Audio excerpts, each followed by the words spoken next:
In a realm steeped in ancient mysticism, a figure shrouded in an enigmatic white cloak adorned with intricate bronze embellishments pursued the towering shelves laden with tomes and scrolls. Ethereal orbs of luminescence danced about his hands and head, casting an ethereal glow as he methodically explored each parchment and volume. Beside him, two young acolytes, similarly clad in robes of mystic renaissance, carefully cradled the scrolls he bestowed upon them.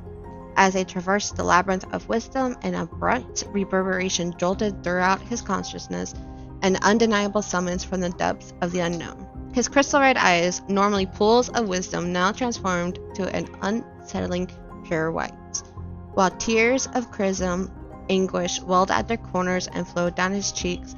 In a moment of visceral agony, he clutched his head and let out a resounding groan, the reverberations of his pain resonating through the sacred library. With seamless coordination, his devoted assistants tenderly placed the entrusted scrolls upon a nearby surface, hastening to his side to offer support. Amidst the throes of torment, his resolute determination pursued, enabling him to impart his urgency to young attendants, beseeching them to summon the queen without delay. Soon the queen arrived, flanked by guards, her regional presence commanding the room. The immaculate figure, now seated, rested his weakened head upon the cool embrace of the table. His facial expressions veiled in shadow, the queen's voice, laden with concern, pierced the heavy air as she addressed him by name, inquiring if his facilities had once again been visited by prophetic visions. A feeble nod of affirmation was his reply, accompanied by unveiling of a freshly squared parchment that lay before him.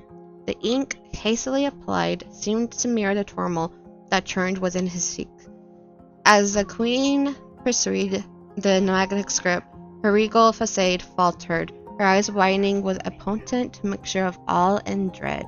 With a voice that momentarily quivered, she commanded her loyal guardsmen to summon her trusted messenger, a figure adorned with tools, a choleric artistry, his demeanor a testament to the gravity of his duty.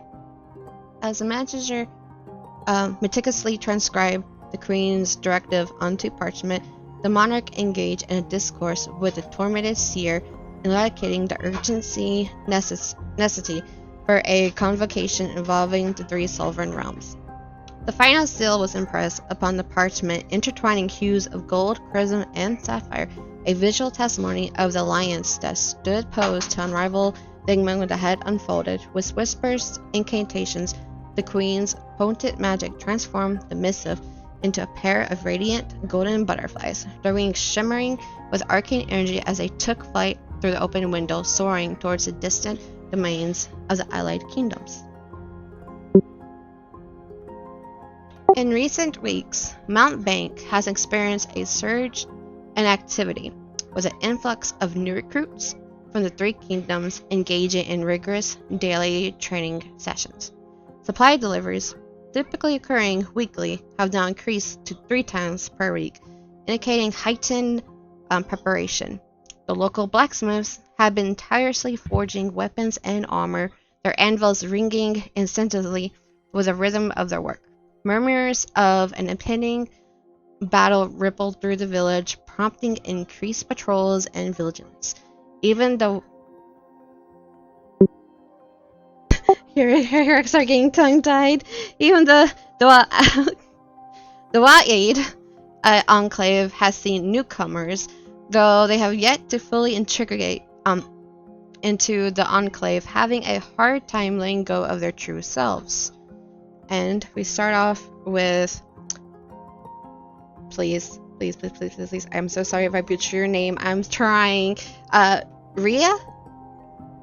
Riah? You got it. Score! Okay. So we're gonna start off with Riah's story. Settling in the evening. It's currently just you and Hamza? Yep. Score.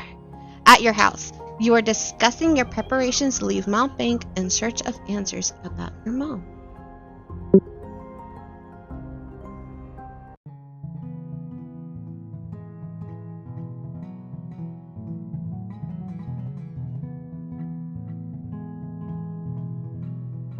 Now, little tidbits of what's been going on in Mount Bank, besides the heightening patrols, even your enclave getting a few newcomers and the increased amount of supplies. Your dad, for the past week, has been very diligent with his duties at the temple. Hasn't really been coming home. My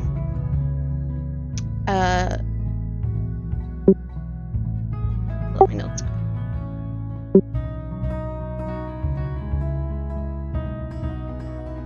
Currently, there are 2 patrols set out. They left like a few days ago. Normally, these patrols will take a couple of days. There's one that would patrol the nearby forest that hugs Mount Bank on each side, and there's a patrol that would go in near the mountains, but only Pacific people are allowed to go towards the mountains, as you and your enclave know that is a bit forbidden. And Mount Bank is basically a village that guards and prevents people going to those mountains. The reasons why is still unknown. One of the people who actually is patrolling the forest, especially, is Anya, your lover's sister.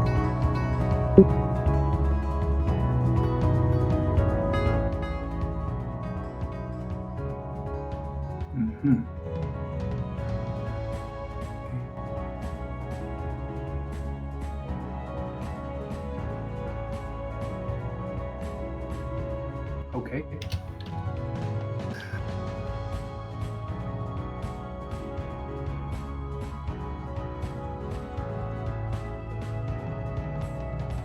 Back to the present. You and him are discussing your preparations, your journey, and it is going to the late evening. I'm sorry? It is going into the late evening right now.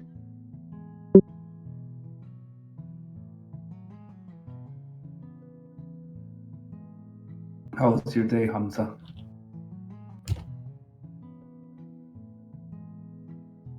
It was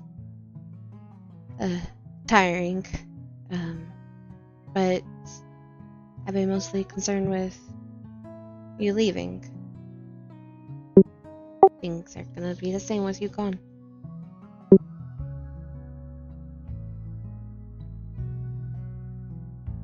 Yes, I have to admit I'm a little bit hesitant. I'm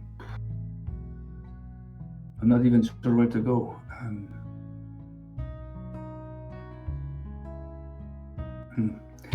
You said your sister is out on patrol, is that right? Yeah, she I think left 2 days ago. She's quite excited. Apparently, Fernaris is part of the group, and lately she's been quite fond of him.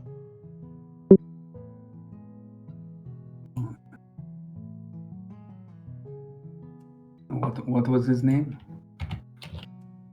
Fernaris? I will type that for you.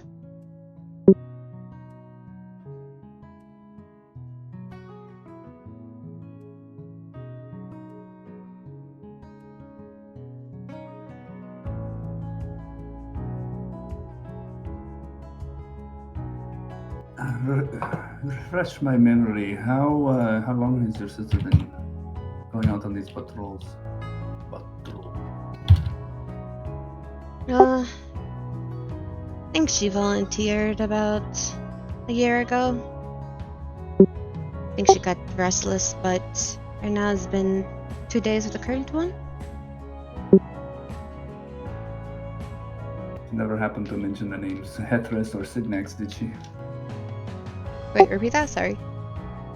She never happened to mention the names Hethres or Signax, did she? No, I don't think she did.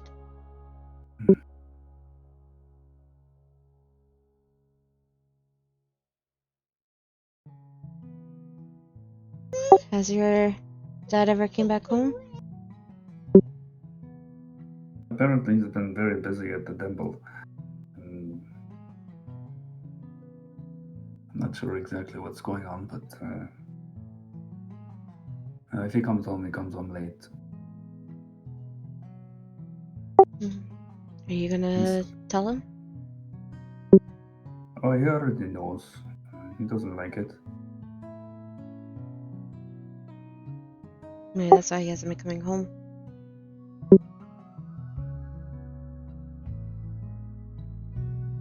I'll talk to him before I leave, of course.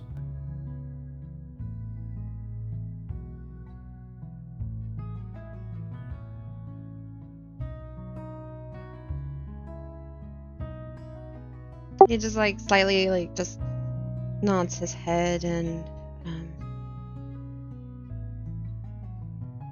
looks a little like distant, but he'll look back at you and do you have anything else you need to do? Well, I was actually wondering if you might want to take a trip into my new place.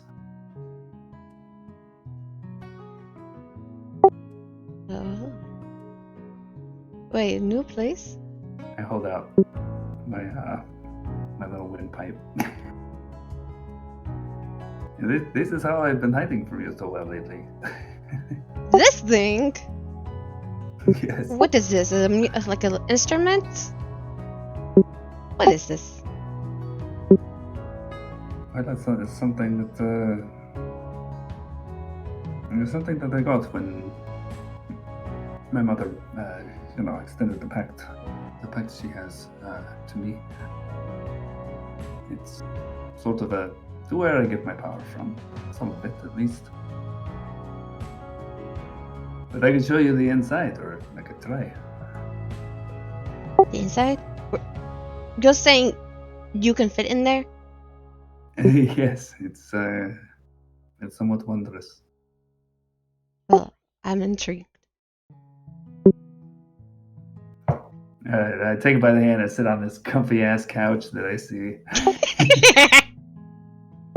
and just put the flute down in between us.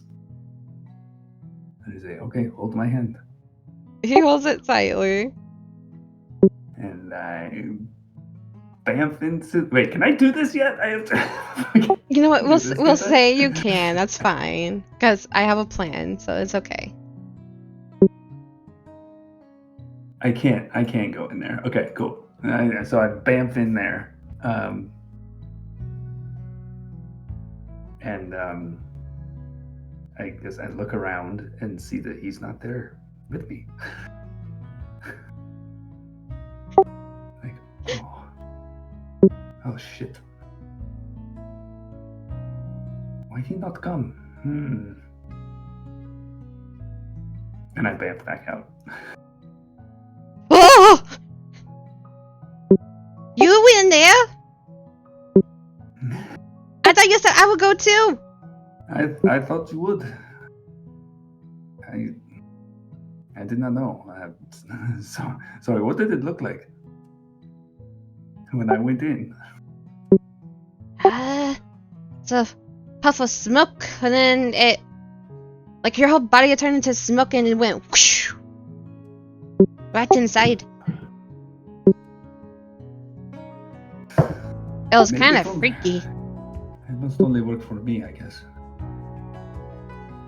What is it like inside? Well, I had a bunch of pillows and some chocolate-covered strawberries in there, but... Oh.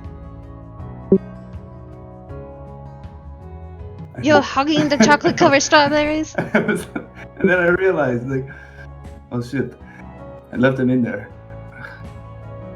Now let me see if I can go back in. And I discover I can't. Shit. Damn it. Well, I guess I'll have to wait. Maybe tomorrow I guess. Oh well. Well, that was definitely some sight. That's for sure. So this is crazy stuff, you know. Like it's all new to me.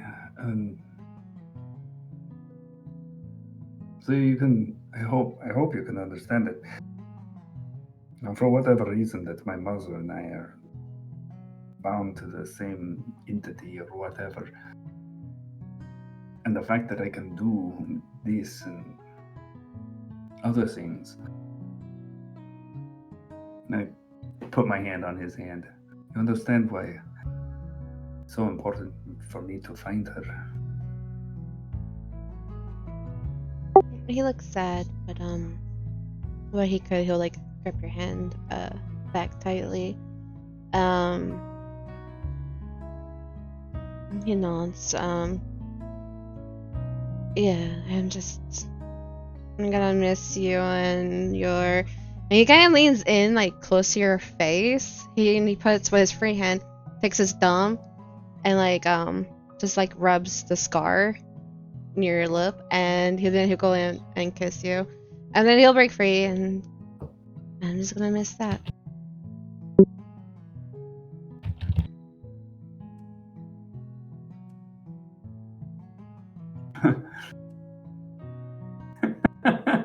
Sorry, I'm still laughing. When you said thumb, I heard dong. Like, oh, I lean in for a kiss.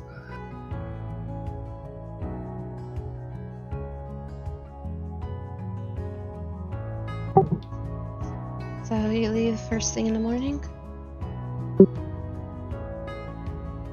I think so. Yes, I just I need to pack some tea. I think do we have any left here? I can't even remember. I would like to look for tea, loose leaf black tea in the house. Oh yeah. You would definitely have like an assortment variety of teas. So I'll allow you to take your pick on whatever. You can add it to your inventory. I'll definitely say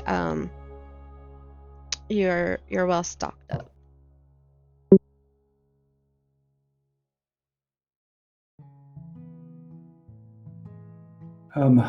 Other than that, I think I'm set. I mean, there are some other things I'd like to pick up, but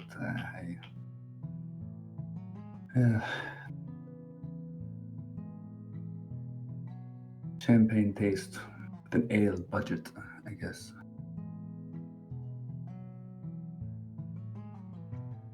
Yeah. I mean, maybe it would be good for me to try to hook up with one of the patrols. Hook up? To rendezvous with one of the patrols, like maybe the one your sister is on. Do you happen to know where in the forest she is? No, I don't. Normally these patrols last for 3 days, so she might return tomorrow.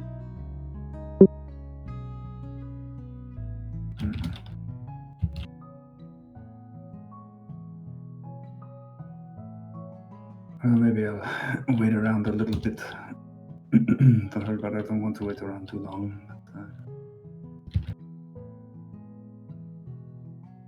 But, I'm not even sure what I would ask her.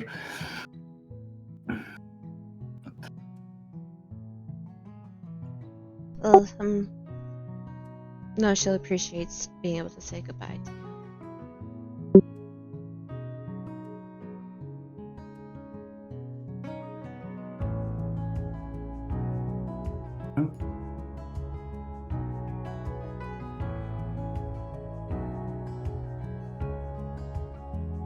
Sorry, what's that? I think you cut off. No, it's just a sigh. Oh, okay.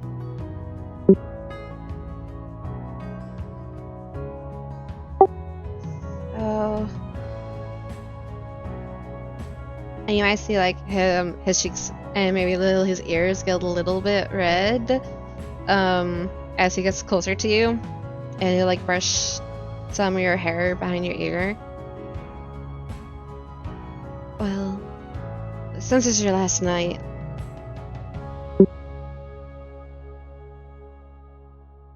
let's make it up for last time.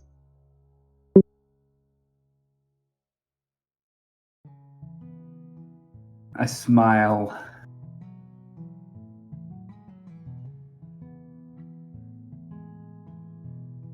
And the camera pans up. Okay. Okay, so night falls, you do your packing, you and him have a nice romantic night. Both of y'all pass out together, him with his arms draped over your body and just holding you close to him.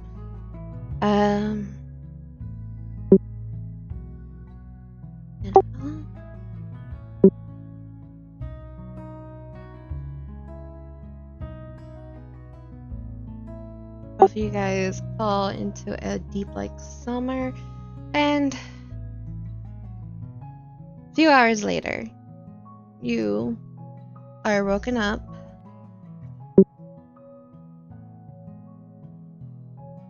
to a familiar voice calling out to you.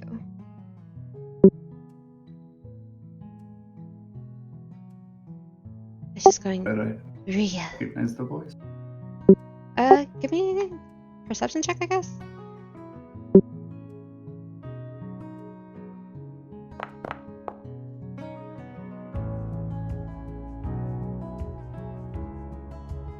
Good enough.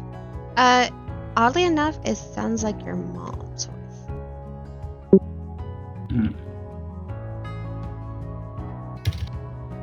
Wake up. Sit up. Mother? And look around wildly. You sit up and look around roundly. You notice that your lover is no longer in your bed. It's quite dark and hazy.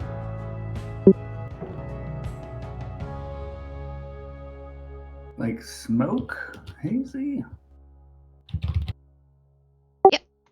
Smoke, hazy, fog. Well, I guess not say smoke because there's no fire, but like a hazy, like thick fog, just like flowing on by.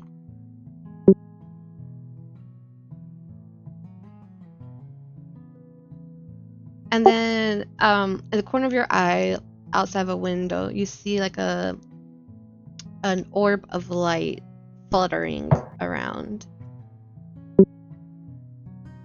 This is outside the window, you said? Mm-hmm. I yell out for Hamza. Hamza! While I make my way to the window.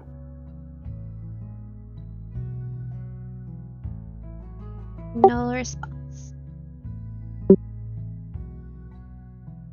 Slowly walk towards it, peering at this orb of light.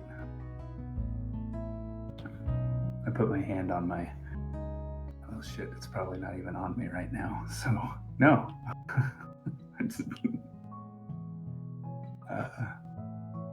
Yeah, just keep walking toward it.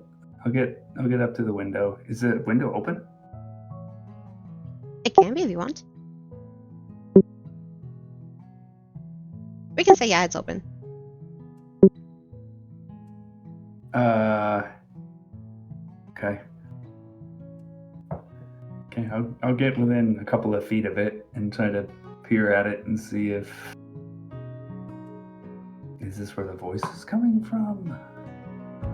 As you get closer to the window, the orb of light will flutter towards you and just go, Riah, Riah, and then flutters towards, like, in between some trees, and will just hover there. Outside. Mm-hmm. If I back away from the window to the bed, can I keep it in view? Yeah, you keep it in view, and then you notice when you back away, it comes closer.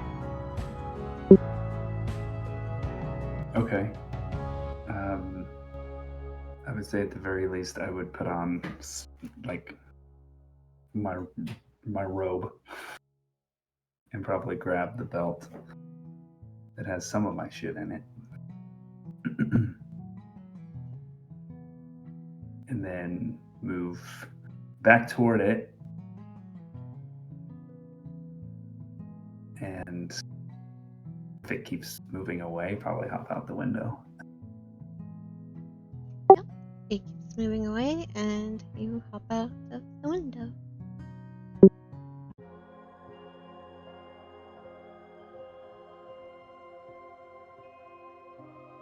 And the orb is very, very bright. I didn't mean for it to be this bright. Oh goodness. Oh well. Anyway, moving on. The orb just keeps like fluttering around. Seems to go in circle. And glancing around, you notice like the same surroundings, looks the same. It's really thick and hazy. There's no lights. There's no sounds whatsoever. No signs of life. Just you and this orb.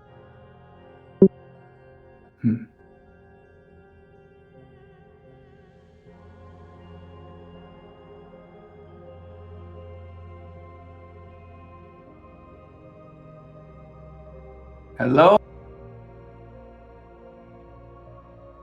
Come.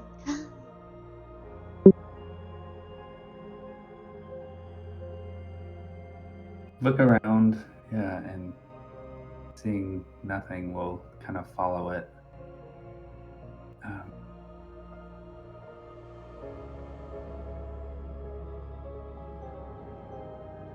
Okay.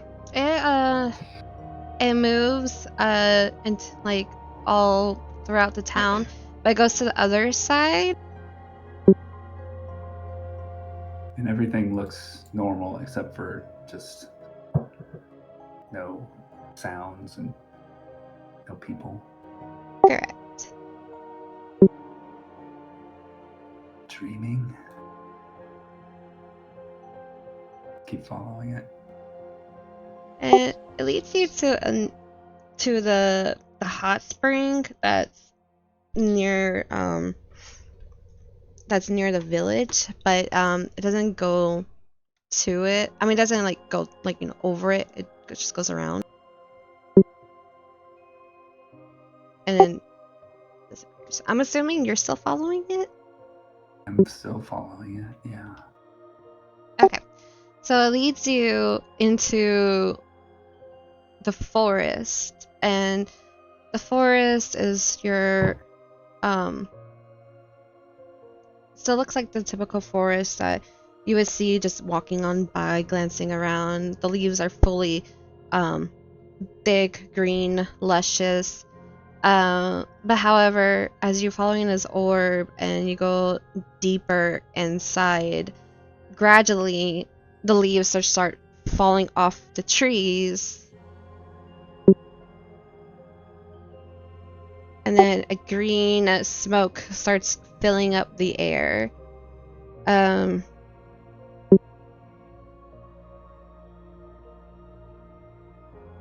the orb will just like float around the tree.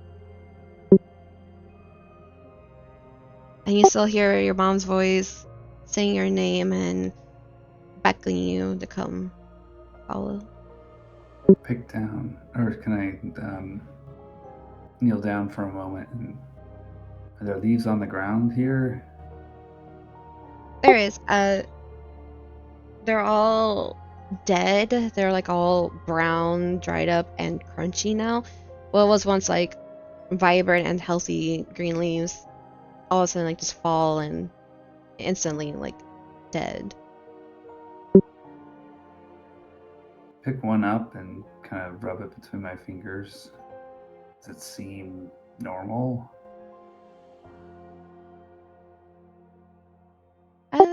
Yeah, it seems normal. It crunches up and falls apart where like the friction is that with your fingers?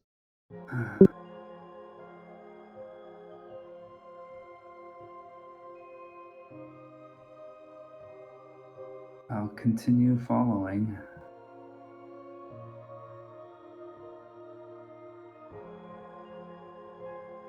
Okay. So you go deeper and deeper. The orb leads you to a lot of twists and turns, and you realize you haven't gone this deep into this forest ever. And between the trees, you notice like a rock formation that seems to be up and ahead, and then you notice black smoke just engulfs the floor, and you notice 3 giant figures just seems to be walking around. One of them, sorry. What do they look like? So one of them is really, really tall. From what you can tell in the distance, is about 7 feet high, with massive, like, curly horns, gaping mouth, and like long limbs. And go ahead and give me a perception check for the other 2, as they are much further. 17. Nice. So you notice a few yards away from that creature, a smoky figure, the shape of a dog, just roams around. You don't notice any limbs, it's just pure smoke. And then much further past that one,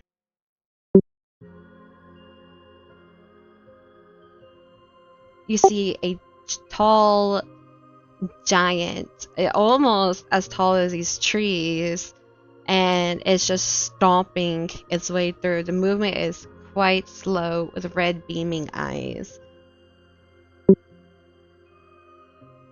And then you would see the orb of light like dance between these figures and then go past them and disappear. I say in my mind, this has to be a dream. And I pinch myself hard. Like hard enough to draw blood, or? No. Oh, okay. You pinch yourself and nothing changes. Do I hear the voice? Mm-hmm.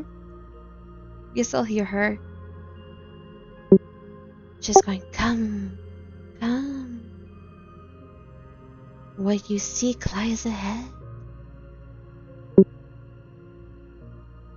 In my head, I say,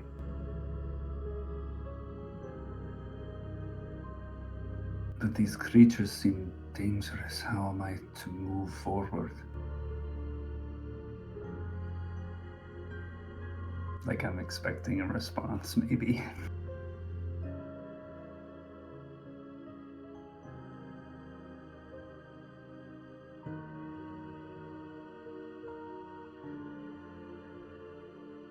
You hear a voice like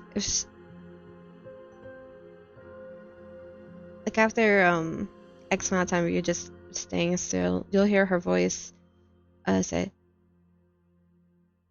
"Move past, follow, come to me. A test of your abilities."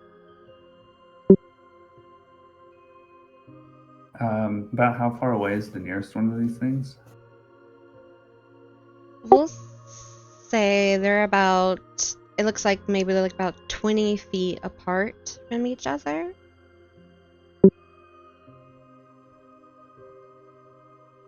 How far away from me? Oh, from you. Okay. We'll say the first one's like 30 feet away from you.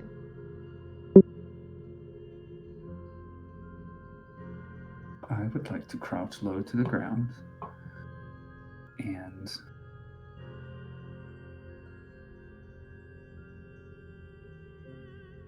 glance to my left and my right.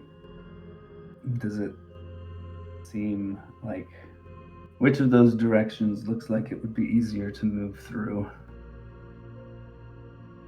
Okay, this is perfect time. Okay. So now since it's starting to get into the ability skill checks, I'm gonna introduce the group skill check to this part just to get you like a feeling for like the future. But of course it's just you right now, so it'll still work the same way. So you're gonna have to use ability skill checks, and you can only do it. You only use the same ability once, and there's a set DC, and you have to reach a certain amount of success before you reach a certain number of failures. Okay. And that is the test for this part.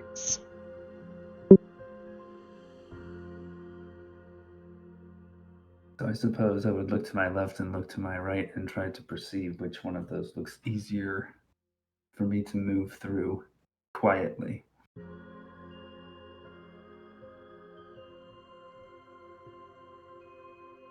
So you use perception? Yeah. Okay, give me the perception. 21. Nice. Okay, you're looking around and you are monitoring like the movements of these creatures, and they seem pretty much the same. Like they'll go a certain direction one way, and then after a brief pause, turn around, go another way. Occasionally glancing around, circling and sniffing the air. But with that perception, you notice that they seem to be weaker on the left side. And I will say this, the DC for these skill checks are gonna be 12. And we're gonna have to get 6 successful checks before we reach 5 failures. You win. It's a lot of checks. Yeah. Oh, wait, no. Okay, yeah, that's right. Never mind.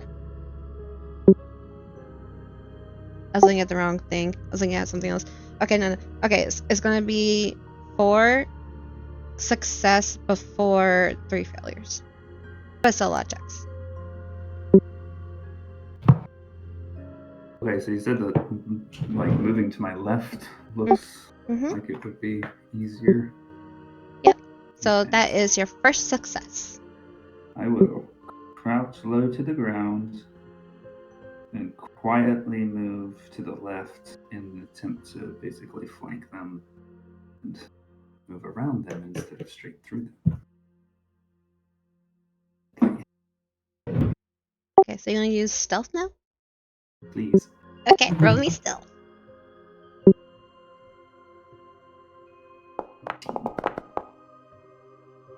Nice. Okay. You managed to quietly like control like your flow of breathing and your movement, and you carefully like judge where it's safe to like step and move, avoiding the most like the paths that have the most dead leaves or like random twigs. You do your best not to make any sort of sound, and you manage to get quite a bigger distance.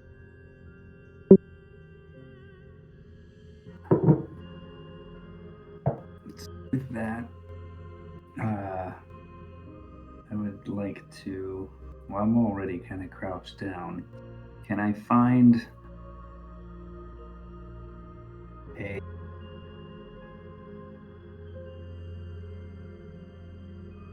rock, like not that big, maybe 2-3 inches across? And what I would like to do is to find that rock and then throw it as far as I can in their direction, but not at them, in an attempt to distract them so I can move again.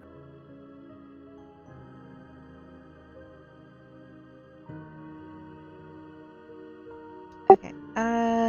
Yeah, we'll say you managed to find that rock, and I was called for investigation, but I'm gonna just skip that part. But go ahead and either like for at least like throwing the rock, give me a strength or athletics, I guess. Your pick. You let me know which one you're gonna pick. Hoping for deception, but that's okay. Deception will be next, though. 11. Well, you try to throw it. It kind of like stumbles not too far from you. The dog, like shadow figure gets alerted. Seems to grow in size and starts sniffing and approaching the rock, getting ever so closer. But go ahead and give me a deception check too. 23.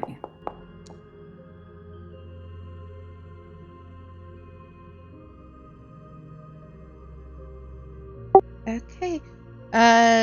So the dog sniffs out the rock, but notice that there is a boulder like formation nearby, and he glances around, sniffs the air, kind of growls, and like black smoke will just come out of his nostrils, and then he'll just turn around and leave the rock. So we are currently at 3 successes and 1 failure. You're doing good. You just need 1 more success before you reach 2 failures. And we'll say at this point, the dog walked away, so you are now between. You're a little bit past the dog, and now heading towards near the giants.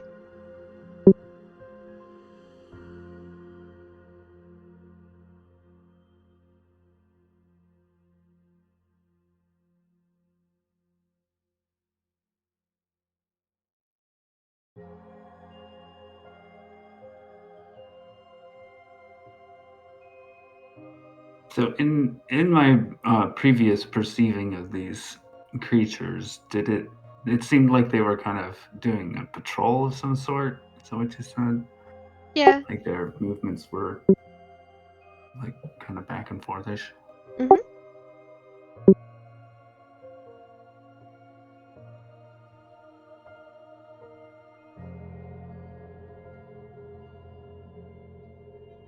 Definitely here.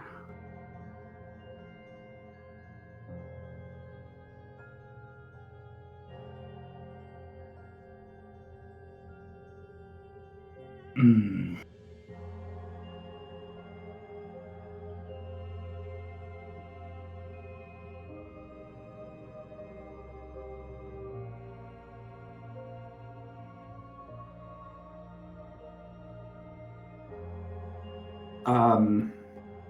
I suppose that since my legs are not currently bound, because they wouldn't have been when I went to sleep, that I would try to tap into my fawn powers and do some bounding leaps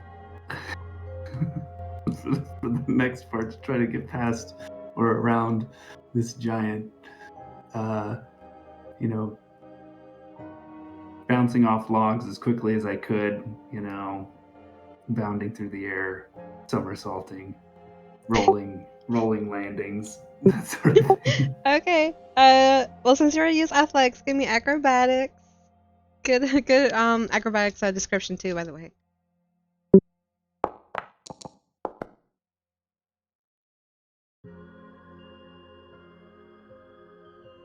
Well, in a fit of a panic. Wait.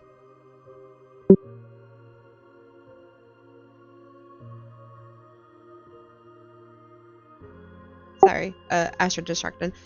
Okay, in a brief, sort of panic and almost past these, demonic-looking, creatures, you decided to take a deep breath, hone in, and try to quickly make your way over to where you saw the orb of light, and thinking you can bypass the giants, you start jumping on logs, getting on, jumping between boulders, but you accidentally slipped on a log that was covered in moss and kind of fell down.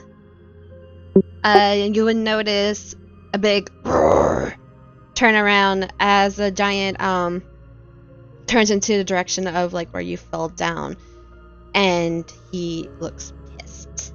Look up immediately and just put my finger to my lips and whisper in a voice loud enough for him to hear me, but hopefully not anybody else. I am not the fawn you're looking for. Let me pass. Persuasion check? Because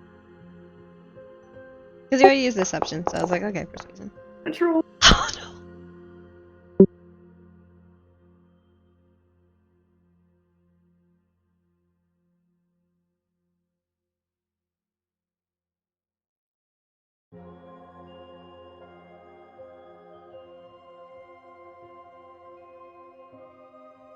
Okay, well, you were so close. But, you notice he comes charging at you. And he quickly, and like a flash of like black smoke reappears over you, hovering over you.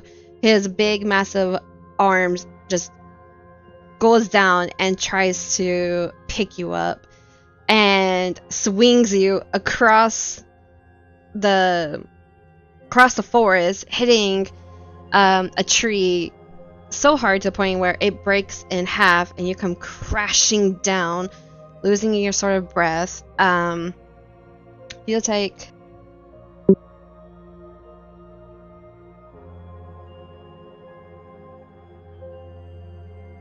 oh my goodness. Well, it wasn't as, 7 points of damage.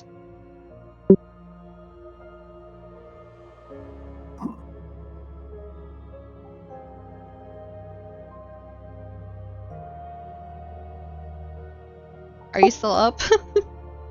Yes. Oh, okay, good. These level 1s kind of like make me nervous. Okay. Thing's still looking at me. Yes, and you will notice that the dog and the other horned creature are now charging towards you. But quickly, give me a perception check.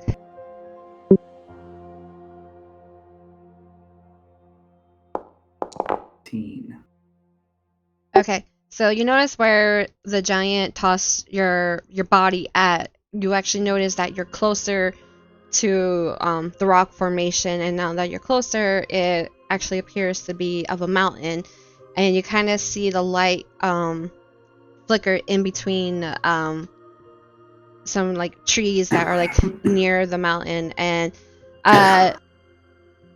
you can now see it's like pulsating quite rapidly, and it seems like it's in a panic, but you don't, no voice comes from it.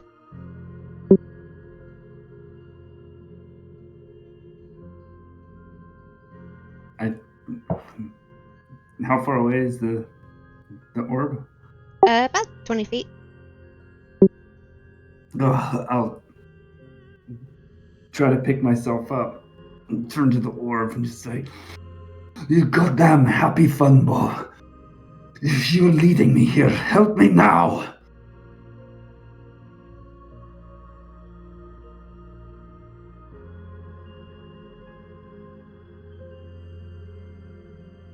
Give me a persuasion check.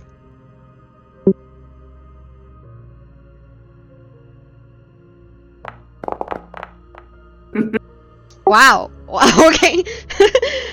Okay. So the orb was like pulsating, and like it looked like it was like going zigzag between the two trees, and then you said what you said, and it quickly zooms in, floats between you and this massive giant, as he was few feet away from you at this point, with the dog and the other creature not even that far away from him. And all of a sudden a massive bright light gets shown, and even blinds you, like the whole, like your whole vision and the whole area just seems to be covered in white lights. And then after a few seconds, kind of calms down, and you feel like you're able to safely look. And when you do, I'd be backing up.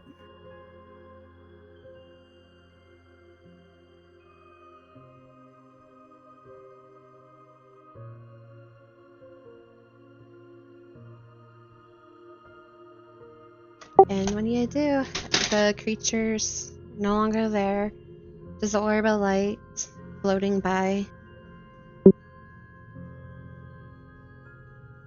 What the hell are you? First test failed.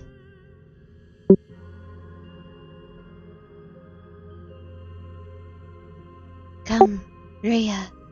There is more that waits for you. Follow. And you see the orbolite bounce back to where it was.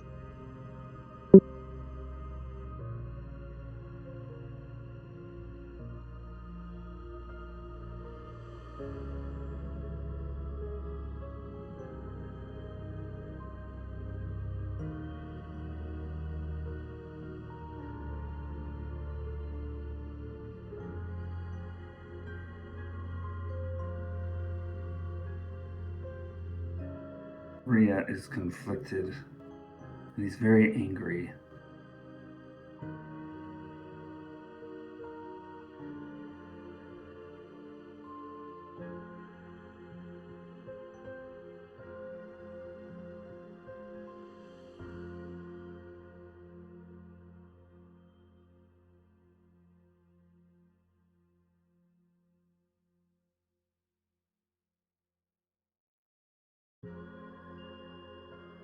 I turn my back to the orb.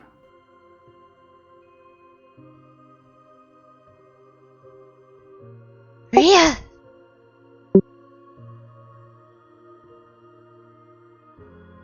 I take a couple of steps forward. Riah, you must come!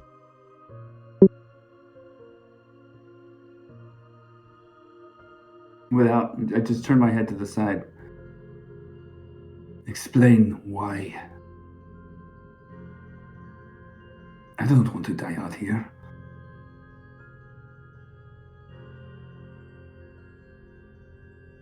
What are you?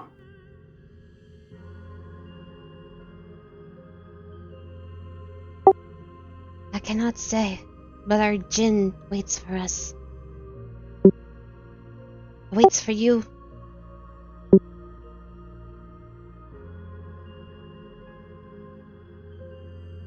Turn back around.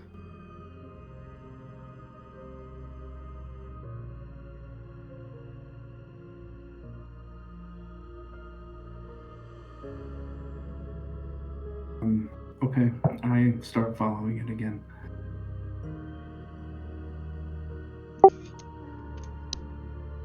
It leads you to where you saw, like, with the two trees and the mountains. The mountains kind of, there is like a little gap between the rock formations, and kind of floated by a sense of unease. Definitely what like consumes you, as like you're not supposed to be near these mountains, and the fact that you are now is kind of, you know, worrisome. But the light keeps continue guiding you, and it gets to the section where the two rock formations meet up, and between it, it seems like a stone door is carved into the center of it, and the white orb will float to the stone-like door and mutter an incantation. And then after it stops, the door slowly will open and the light will float back to you.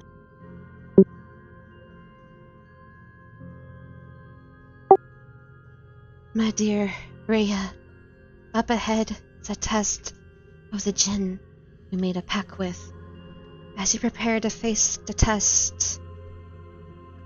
Anyway, as you prepare to face the other tests with your jinn, I wanted to offer you some words of caution and guidance. Dealing with such powerful beings requires wisdom and discernment beyond measurement. Remember, the jinn are not mere servants. They possess immense power and intelligence, far beyond our understanding. You must approach them with respect and humility, for ignorance can lead to dire consequences. One I must fear that you could lead to. Be mindful of your words and intentions when interacting with him. They are bound to our terms of agreement, but they are also adept at finding loopholes and twisting wishes to their own ends. Do not be swayed by what they say, for he will tempt you to fail, just as you failed his first test. Remember, true wealth lies in integrity and contentment, and true power comes from understanding and mastery over oneself. Trust and believe in yourself. Above all, trust your instincts and never hesitate.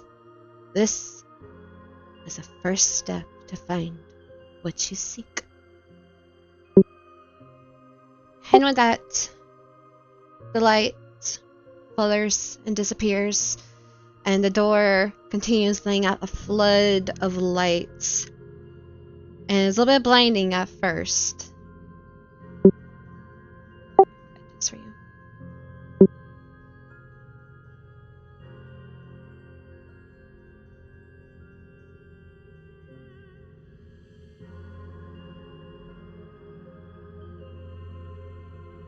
But as the door fully opens and reveals the inside of a cave, a golden butterfly flares out and floats toward you.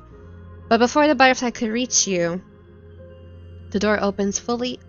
Before the butterfly could reach you, a blinding light blinds your vision once more, and then you wake up in your bed.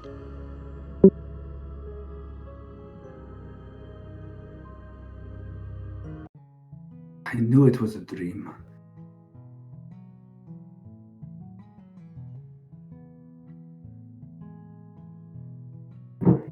Right now, you see your lover. He's just on his back now, his arm over his head, kind of slightly snoring a little bit.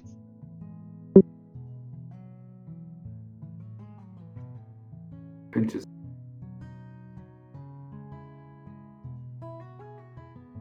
You just what? I pinch his nose. It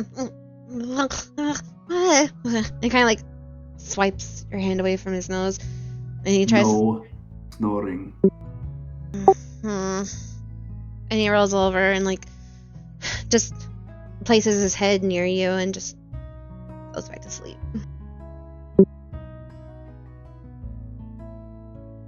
Right now, through your window, the window's open still, and a little bit of sunlight peeks through. Do I have my robe and my belt on? You do. Maybe it wasn't a dream.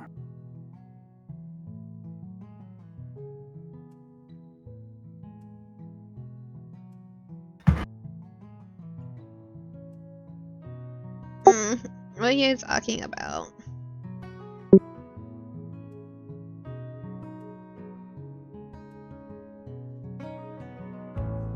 Not really sure. I think I may have gone for a walk last night. Maybe I was sleepwalking. Sleepwalking? But you never go sleepwalking. Well, at least not that I know. I heard my mother's voice, and there was a bright orb out the window, so I followed it into the forest for a long way. Almost got myself killed, I guess, but do I feel sore from that slam against the tree, like my back hurt or anything?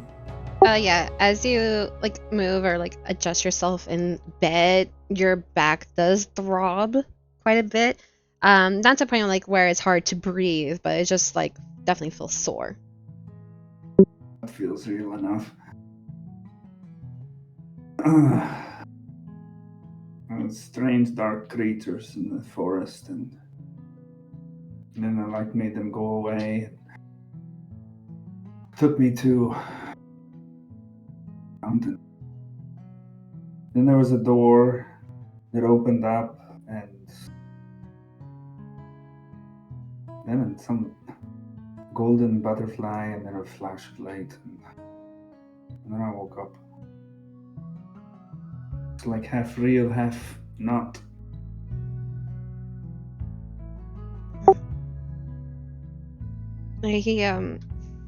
He'll pull his body up and sit up right in the bed and kind of just like gently like massage your shoulders or try to like help you like loosen up or like help you with the soreness. And while he was doing that, in the moment you mentioned the golden butterfly, you see an ethereal golden butterfly just like the one you saw coming out of your window, wrapping around like bits of like furniture that's in your room, floating over your desk, and then starts fluttering towards you and kind of just dances in front of you. What the hell is this? This is what I saw, Hamza. What is that? And a split second later, the butterfly transforms into a scroll-like shape that's covered in a cloth and well, like a golden cloth, and just floats in front of you.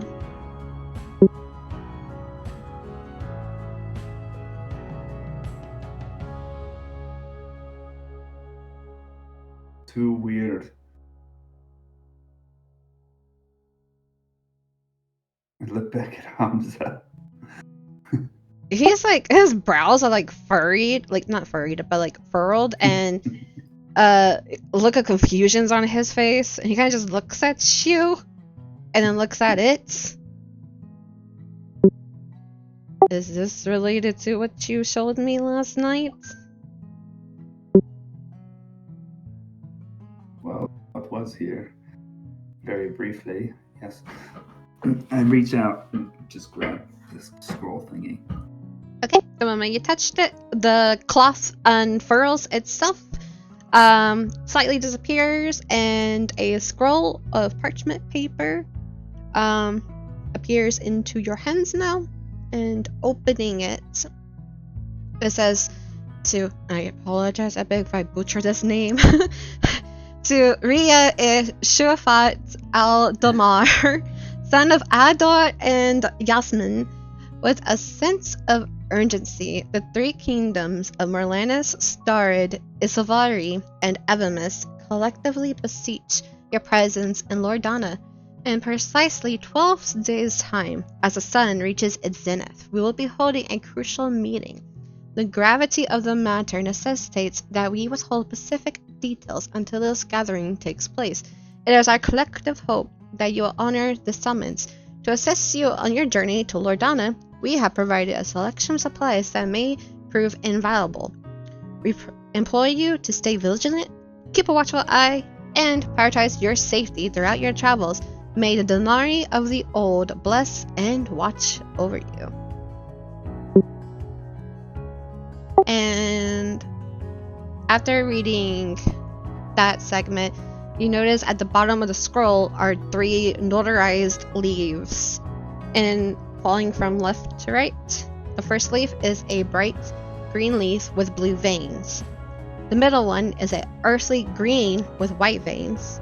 And the last one is a dark green leaf with gold veins.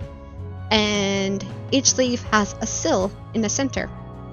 So starting from left to right, the first leaf has a tree with flowers and fruits. The second leaf has a crescent moon surrounded with stars. And the third leaf, a humanoid-shaped figure with roots sticking him to the ground holding a staff.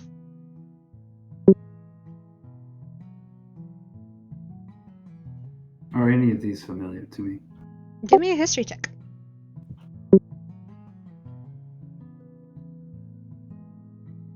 13. Good enough.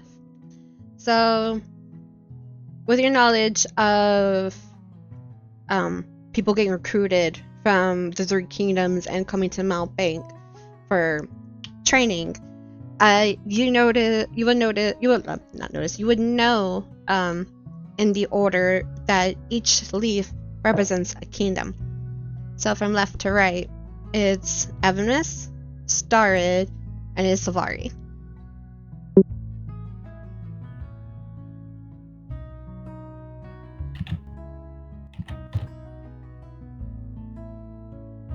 And do I have an understanding of relationships of these kingdoms, or I guess maybe it's kind of a question about like what do I understand about the wider world, like where these things, like which one of these is Mount Bank in, if any? Okay. Well, with the letters saying like the 3 kingdoms are Merlanus. Merlanus is the continent where Starid resides in the south portion, Isavari resides towards the north-ish, and Evamus towards the east, and Mount Bank is slightly to the west, but a little further, like the low end of the northwestern portion.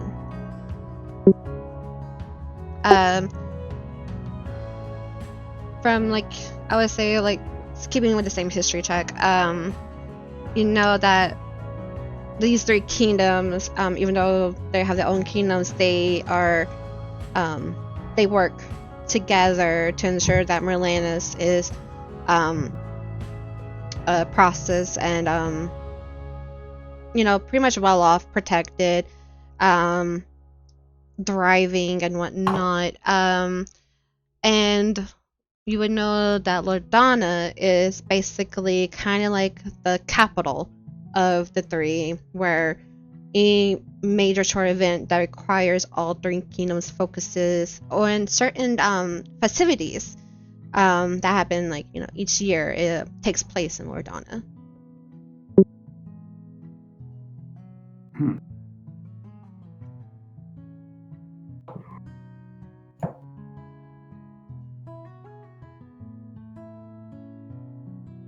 Hamza, it seems I've been summoned. During this time, he's leaning closer to you. His head's probably like almost like resting on your shoulder, and like he is just like, his brows are just like furrowed in, and he's looking really confused.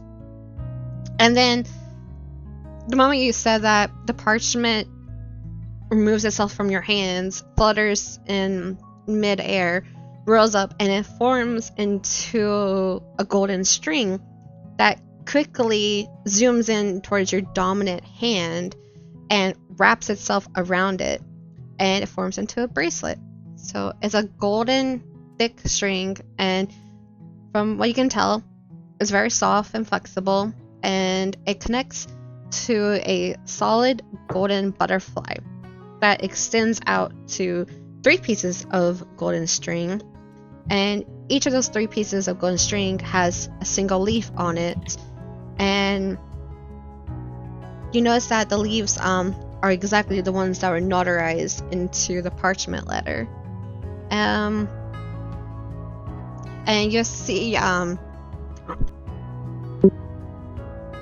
sorry, got a cough. And you see your lover reaching over and like, the heck is this? And he'll try tugging on it, and the moment he tugs on it, it quickly stiffens up, goes hard, and hugs your flesh. Doesn't like go deep into your skin, it just like hugs and clings onto it tightly. And he quickly, hey. Sorry. And then like a few seconds later, it quickly goes back to its soft and flexible form. And then pops up a leather sack that kind of just drops into your lap.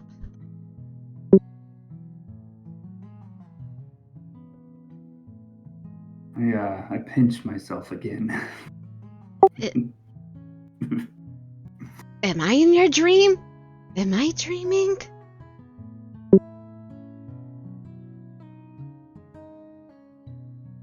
Pinch Hamza.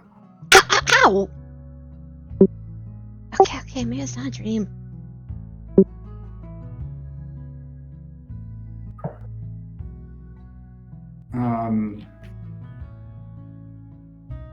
If I try to slide this bracelet off my hand, does the same thing happen? Yep. Quickly tightens, hardens, and clings to your skin.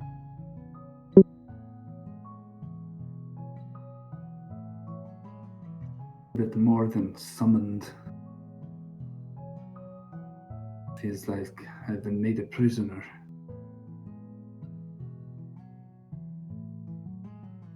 Did you do something wrong?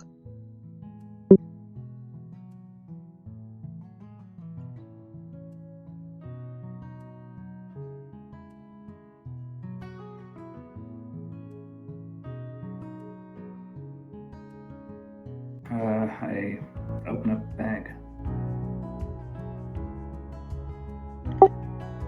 You open the bag, and it seems like the bag has a lot of contents in it. From what you notice, 2 glass bottles filled with swirling red liquid. From what you can tell, it's 2 healing potions. You see a bunch of coins in there. There's like 25 gold, 10 silver, and you notice there's a good amount of food in here. Looks like it's 12 rations, and glancing at these rations, you notice that they're a bit fancier, especially way fancier than what Mount Bank would receive or have. Some of them do have like average, but there's like a variety of cheeses, crackers, dried various fruits, bread, jerky, various nuts, and assortment of tea bags. I take one of the tea bags out and start tapping Hamza's forehead with it. Why are you teabagging me? Ah. Put it back in the bag.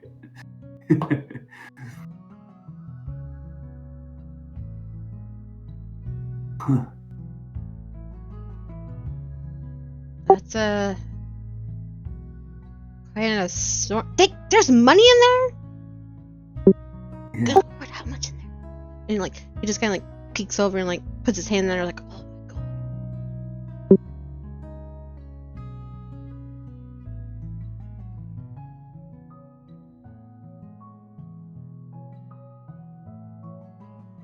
Did you see the?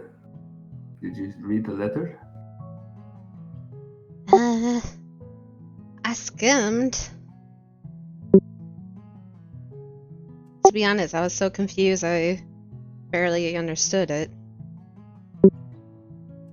Says I have to be in Lordana in 12 days. I'm looking at this bracelet again.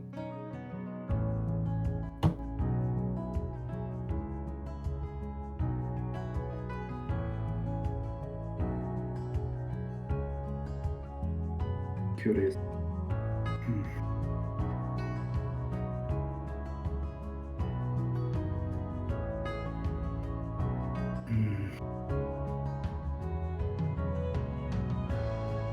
Well, I'm going to get ready and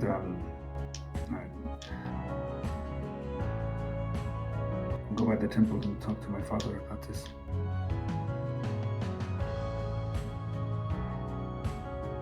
Want me to come with you? If you want. I'm uneasy right now with this thing around my.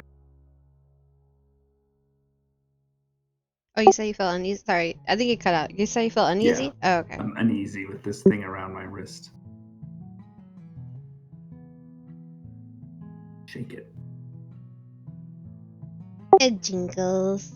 But if it feels like the moment it feels like it's gonna get removed or attempted to get removed, it like clings.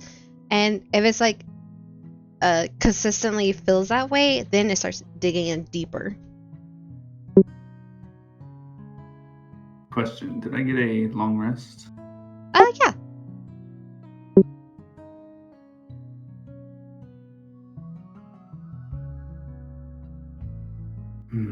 Oh yeah, I guess I'll go through my morning routine, bind up my legs, get dressed, get all my stuff, put the stuff from the sack into my backpack. I'll stuff the sack in there too, I guess.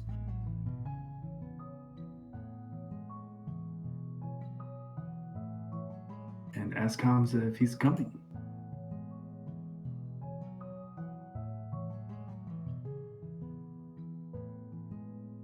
Oh wait, why didn't we like that way? Okay, oh never mind. Okay, there we go. Sorry. Controls. Yeah, we'll say like while you're doing your morning routine, he'll actually fix y'all up some breakfast too. And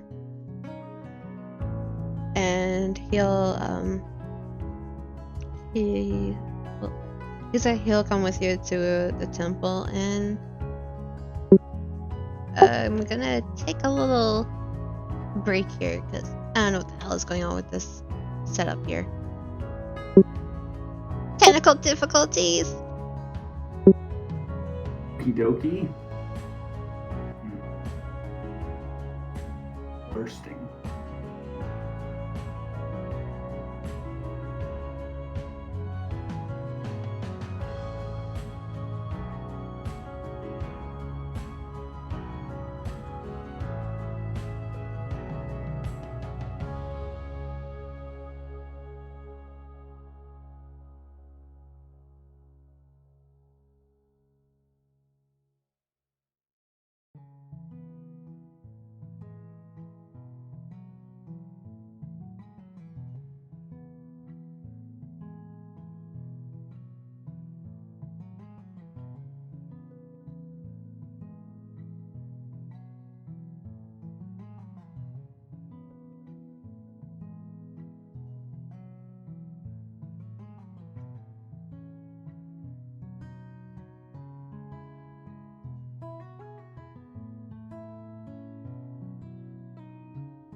Okay, I think I got it fixed.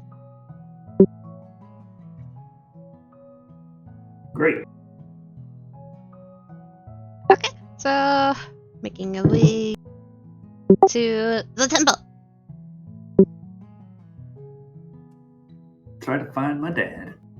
Daddy.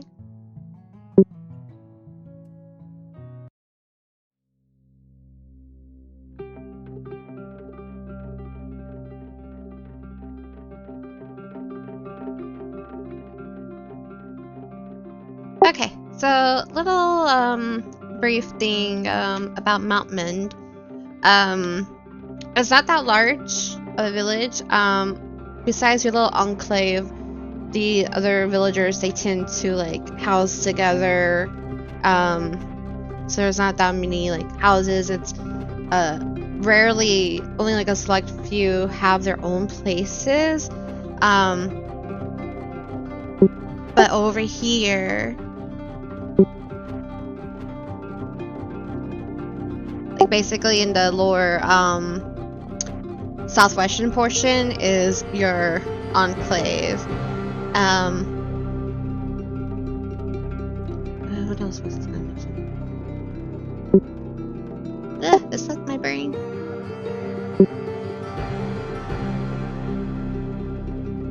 Oh yeah. Okay, so I was gonna let you tell me which house would you like to be yours.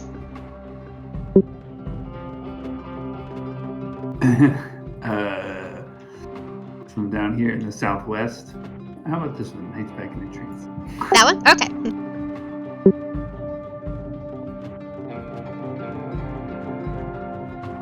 Hopefully when I jumped out the window, it was on the ground floor.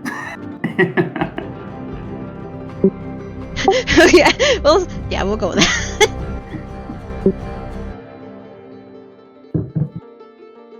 Laid back Riah.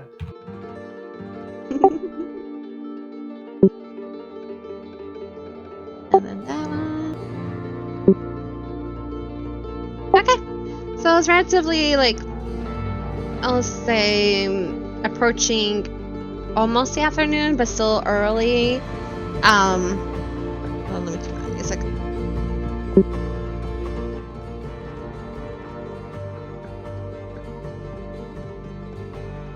Okay. So yeah, so it's still like relatively early already. From like the position where your house is, you can hear the sounds of hammering and tinkering from the local blacksmiths. Probably chitter-chattering about with the villagers taking out like smaller typical patrols and like doing guard exchanges. And your enclave right now is kind of slightly quiet, although you might hear over towards the northwestern portion sounds like arguments going on.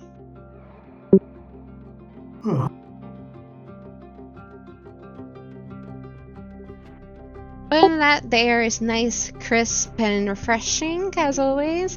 There is a bit of a cloud and a little bit of a fog flowing down from the mountains over to the village, but other than that, nice, peaceful,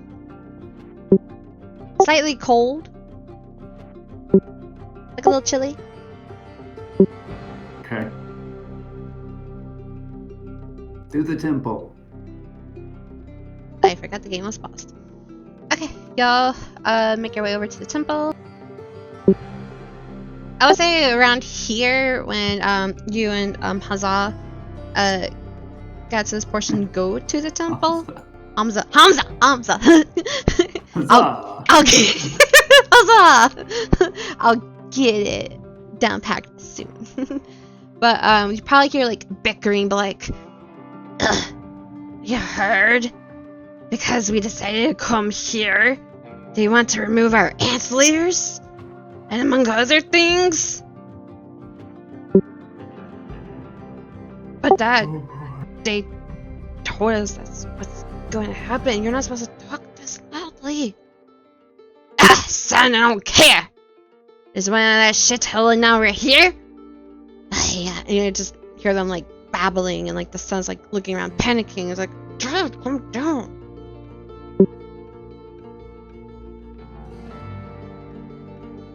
In paradise.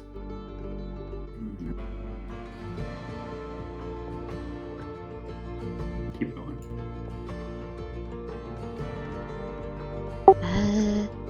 The newcomers seem not too happy.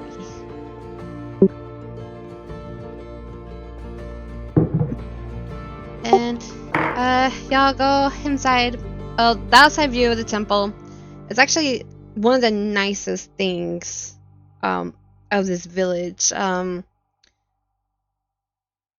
It was definitely crafted very well, using really good like stone-like materials that's been locally sourced, and on top of like the pillar points on top of the temple are like green flames, and in the center point there's like an open dome where you'll see like swirling rapid winds that would like swirl together into a tornado and then disperse, sputtering against the dome like glass, and then recircling back under, and then tornado, and then it just continues in that cycle. And then going inside,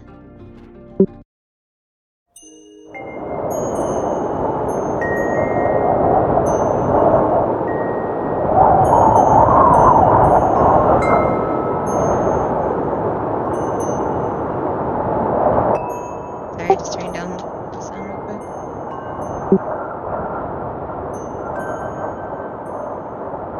Okay, and going inside to the center point,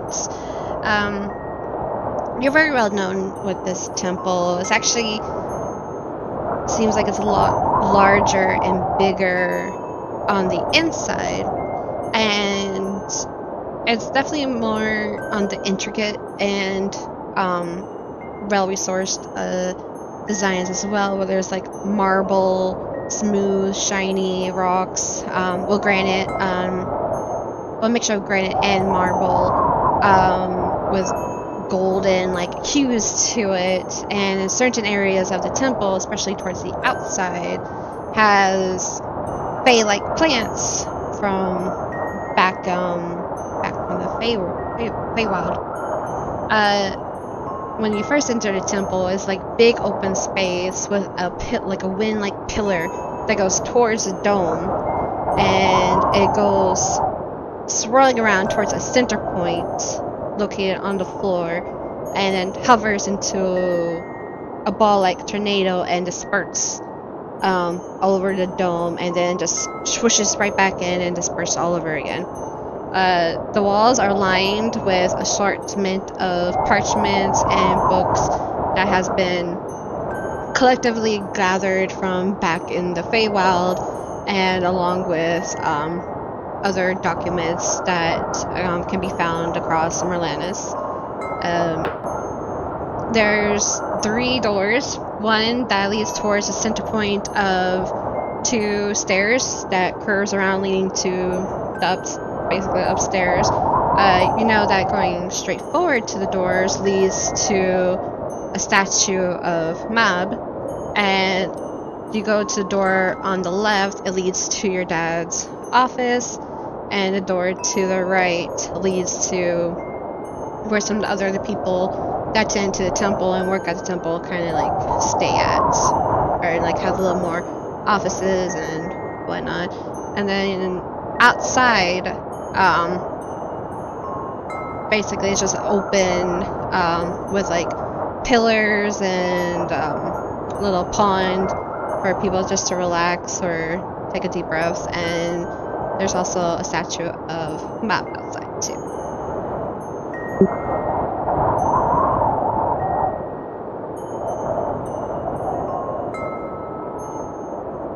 And when you and Hamza walk in, you are greeted by Sylvanus.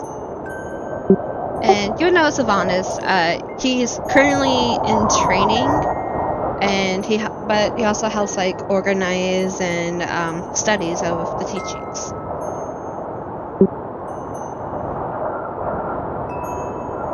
and he'll notice you and Hamza and like walk over to you. Greetings. Are you here to see your father? Good morning, Sylvanus. Yes, do you know where he is?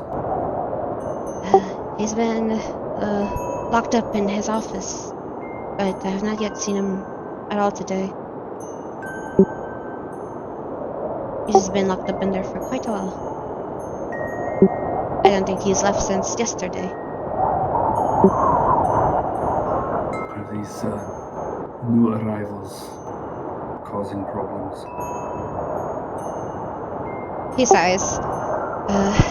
Yes, Nephilia has been trying to get them to come so she can... And he kind of like thinks I'll do the ritual per se on them, but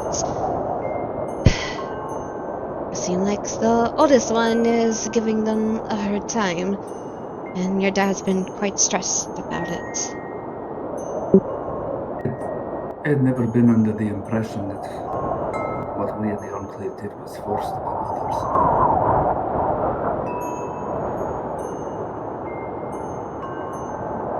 He looks away.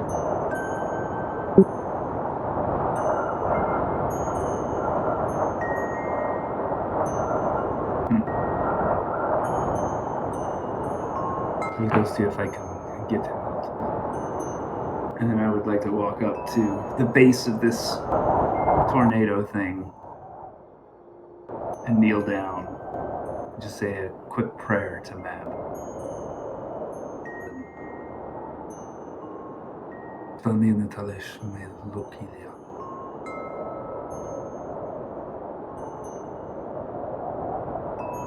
then get up and go find my dad.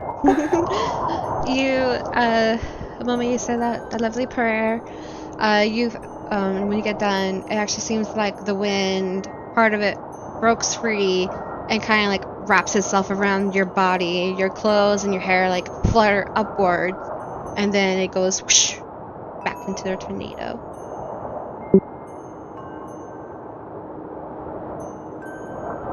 You go towards the left side of the door into his office.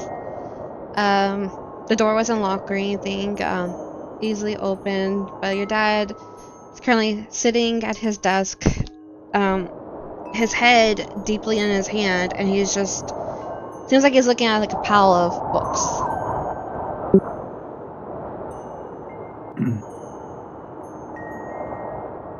Everything okay, Father? Giovanni said you hadn't left all night.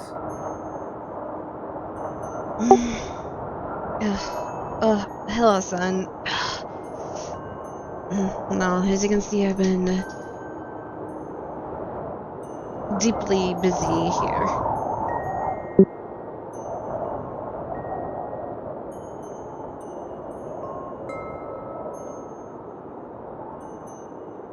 Oh. We have these newcomers. I kind of heard them outside talking about how they didn't want to do what we do.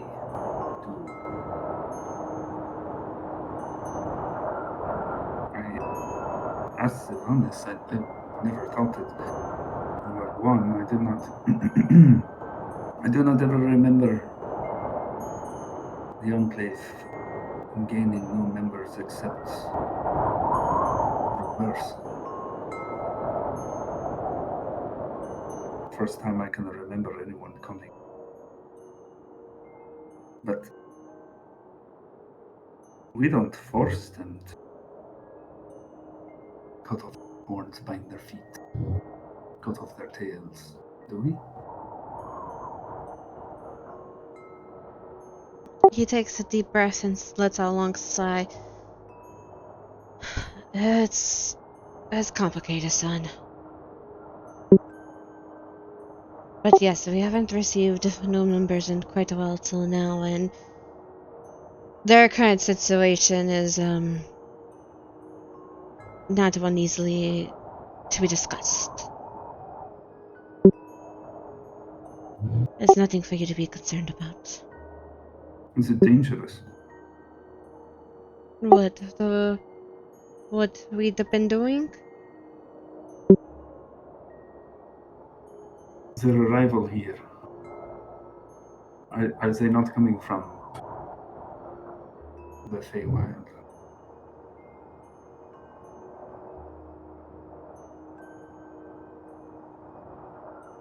They come from somewhere else. No, they come from the Feywild, but I think the Feywild is changing.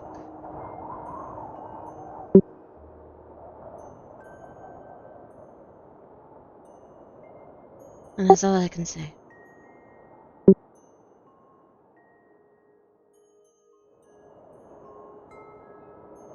Very well. It's best not a whole lot of people know what's going on. I don't want other villagers in Mount Bank to find out about our troubles of our people. I understand. I hold out my right arm with the bracelet on it. Have you ever seen anything like this before? He stands up and walks around his desk. You definitely see, he has like he has like bags underneath his eyes. It's really dark. His skin's looking a little paler than usual. Definitely seem exhausted in the face. He takes your hand and looks at the bracelet, flipping your hand over and over, looking at it, and then like studies the golden strings and the leaves at the bottom of it. Even like swipes it a few times, and they just click and clink together. Isn't this the symbols of the three kingdoms? Did you do something, son? That I know of. So what is this about? Do not know. I'm trying to find out. I mean, there was a letter that came with it as well, attached to a floating, glowing butterfly that, or the butterfly turned into the letter. As Kamza, he saw it too. The letter summoned me to Lord Dana. It says I must be there in 12 days. Here, try to take it off. He takes the top part and try to like pull at it. And then of course immediately it hardens and stiffens and clings into your skin. And he'll furrow his brows and then with more force tries to pull it, and of course it stiffens and hardens and goes deeper into your skin. Stop. Sorry, son. What the hell is this? Clearly, it does not want to be taken off, and it makes me concerned about what might happen if I ignore the summons. He backs up a little bit, crosses his arms, and kind of like just sit/lean against his desk, and then kind of like with his arms still crossed, he just kind of like starts rubbing his chin and thinking, like messing with his beard.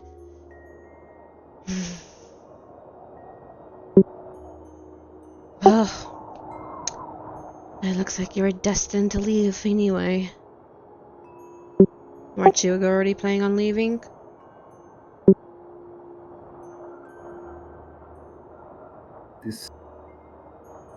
This changes things, though.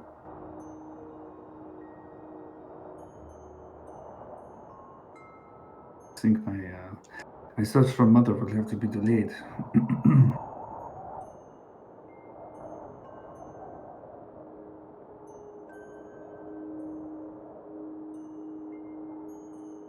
Well, he just sighs.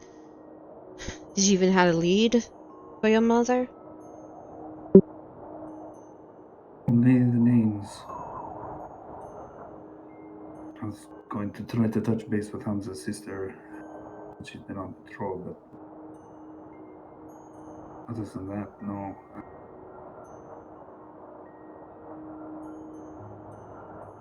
Ask someone else in the guard, perhaps. I mean, Heath is a mercenary. Someone's got to know her eventually.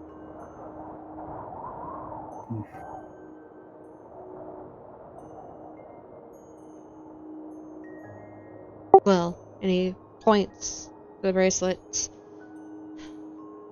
Maybe whatever that is. Maybe it's also part of a lead. They could be related.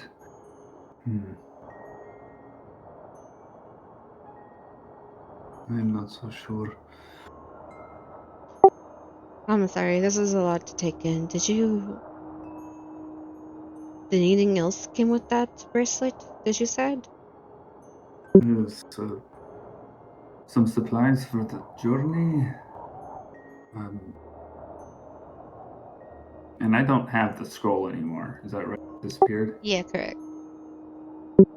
Yeah, the scroll with the summons on it that said the three kingdoms wanted me is disappeared.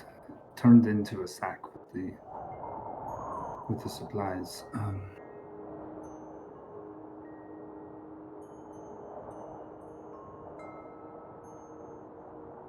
How I guess yeah, I'd probably just ask him if he knows. Do you know how long it takes to get to Lodana? And he kind of just takes his right hand, kind of just like rubs his forehead and like pinches his temple. Well,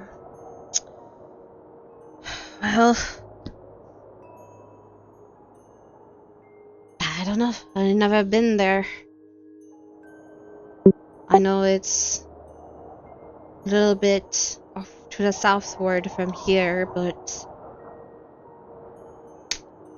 And he slaps his arm. I don't know besides anything else besides that.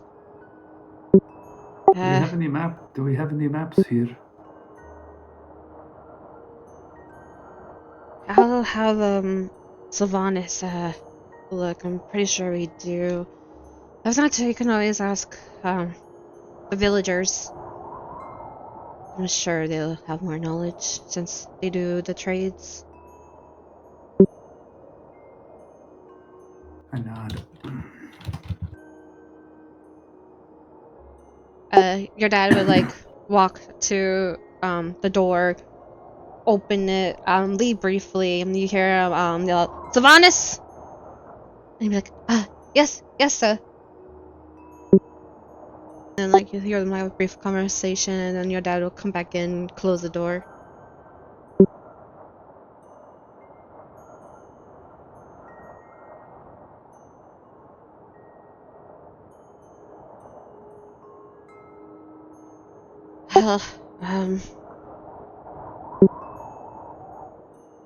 When do you plan on heading out, I guess? Probably as soon as possible. Depends on how long it'll take me, if I can find that out. The letter said I had 12 days.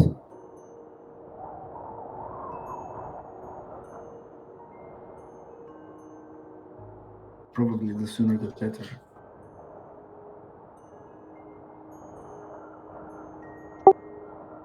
He knows. And sighs.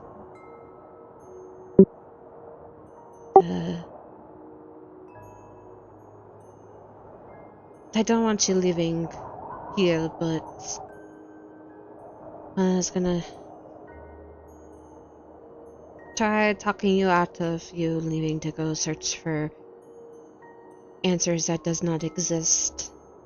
But because now you're being summoned by the kingdoms, I can't really stop you. It's not like you would listen to me anyway. You're stubborn, just like your mom.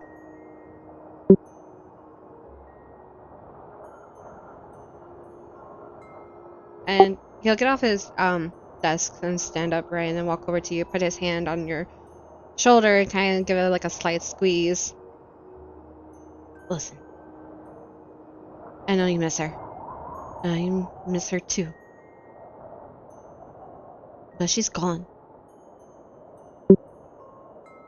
If she's still around, she would been back already.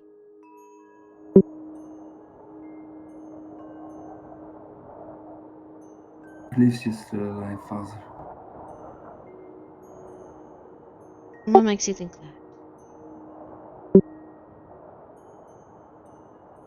Feeling.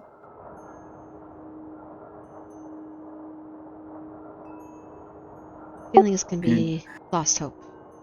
She came to me in a dream last night. He frowns. A dream.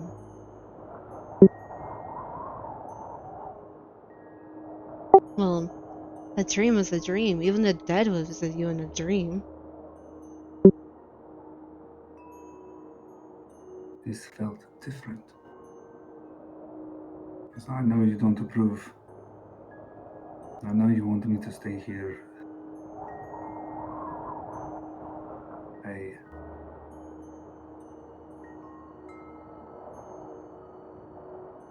I know I made the pact with the same genie that the shoe is bound to. And then I look into his eyes. And I will take with me everything you taught me. I will honor your work and your faith in Mab. You are a part of me as much as Mother is.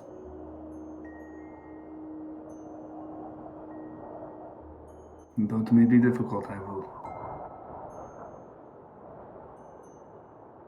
try to follow the path that pleases both Mab and the genie.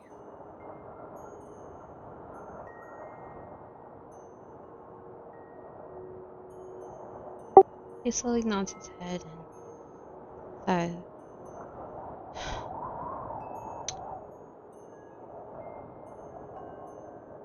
I trust you do as you say, and I know eventually you have to follow your own path. Even though I don't like it, but just know, Riah, my son, I am proud of you. You have grown to be a strong man. I want you to let me know when you are about to set out. And I want you to keep me posted on your adventures. And if your mother is alive, then bring her back home.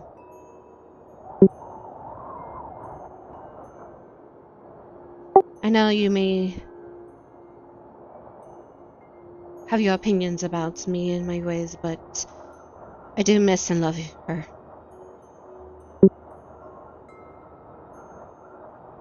I know you do.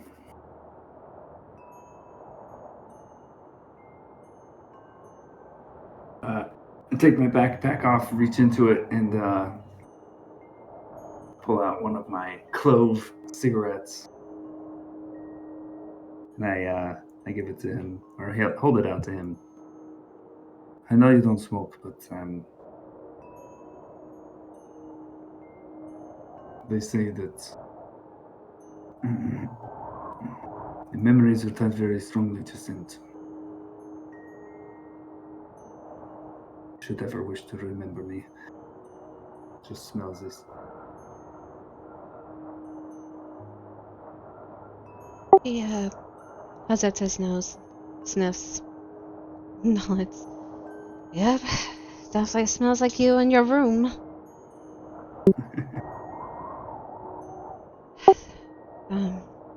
Real quick though. Even though it's just a dream. What was it? What did you experience? A glowing orb spoke with her voice and led me out of the house into the forest. I saw creatures of darkness. Tried to avoid them. The orb said it was a test. Apparently I failed. Then it led me further into the forest, into the mountains. It opened up a door in the mountains and told me there would be tests in the future. Test of the genie.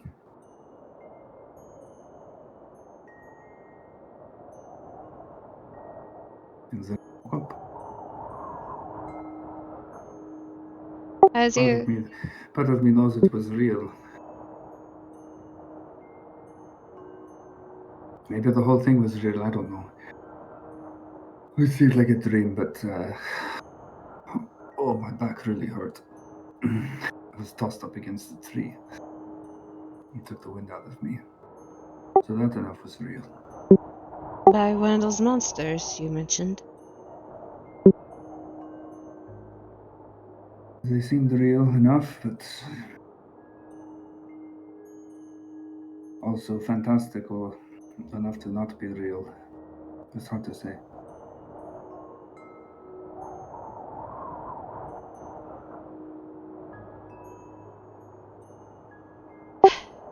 As you mentioned your dream and like the test of the genie, his face had gotten like a little paler and he seemed like more serious and intent on what you're saying. Then after you're done with your story, he just rubs his face and his beard again, crosses his arms and leans over at the and like leans over and like sits just briefly on top of the edge of the desk.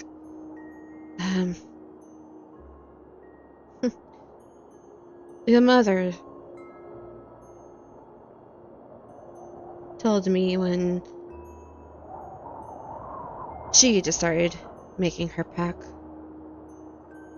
that not too long after, or like later down, she too went through a series of tests. I don't remember her saying anything about an orb or voice, but she just said the tests appeared in her dreams.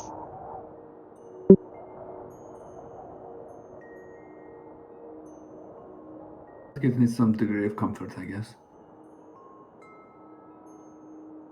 If not terror.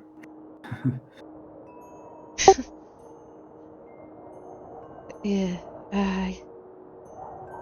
so you said you felt pain when you woke up, and you were tossed against a tree. Did you see if there was any bruising? No, I did not. Kind of pull my robes back, lift up my shirt. Is there anything there? Ooh, son. And he'll take his finger and like trace around like near your spinal area, like a bit of a figure where it's like slightly bruised that from an impact of the tree.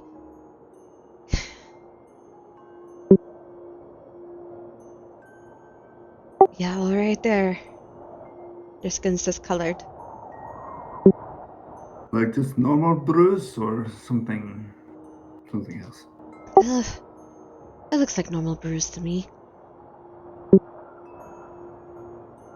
Good. Ah. Put my robe back on. Well, you heard her voice in your dream, maybe.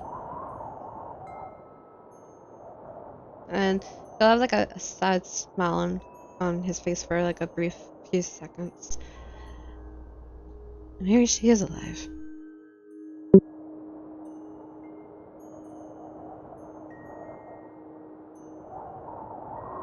Have faith, Father.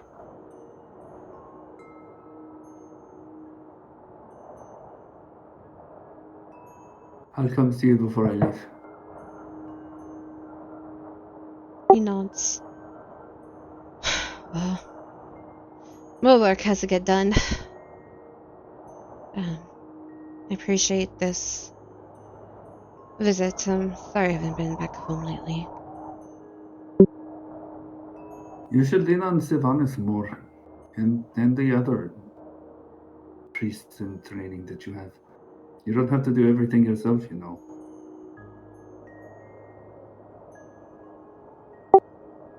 I know, but...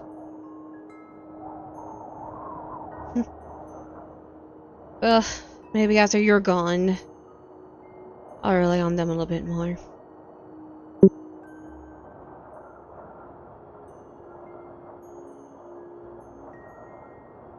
Turn to Hamza. See if we can find a map, eh? Oh yeah, Hamza he was towards the back part of the office, giving you your dad's space, and was just looking at a bookshelf that's in your dad's office, and just focusing on it and pretending he's interested in something, and just but after y'all had your private moment, he'll probably I'm just family. I'm just family. We fuck.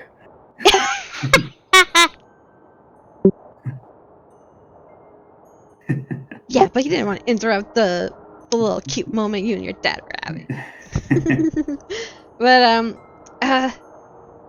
oh yeah, let's go get that map. And your dad speak up I have Sylvanus looking for one. I'm sure we have something around here.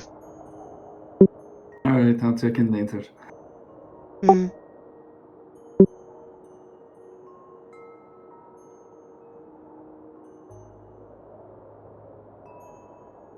And I leave, and I guess go out and try to, rack my brain to see if I can remember the best place to ask about a map. Okay.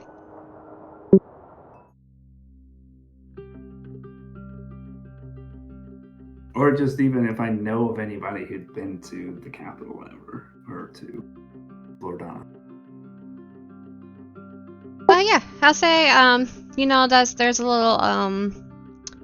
little stall area where there's goods being sold, food, rations,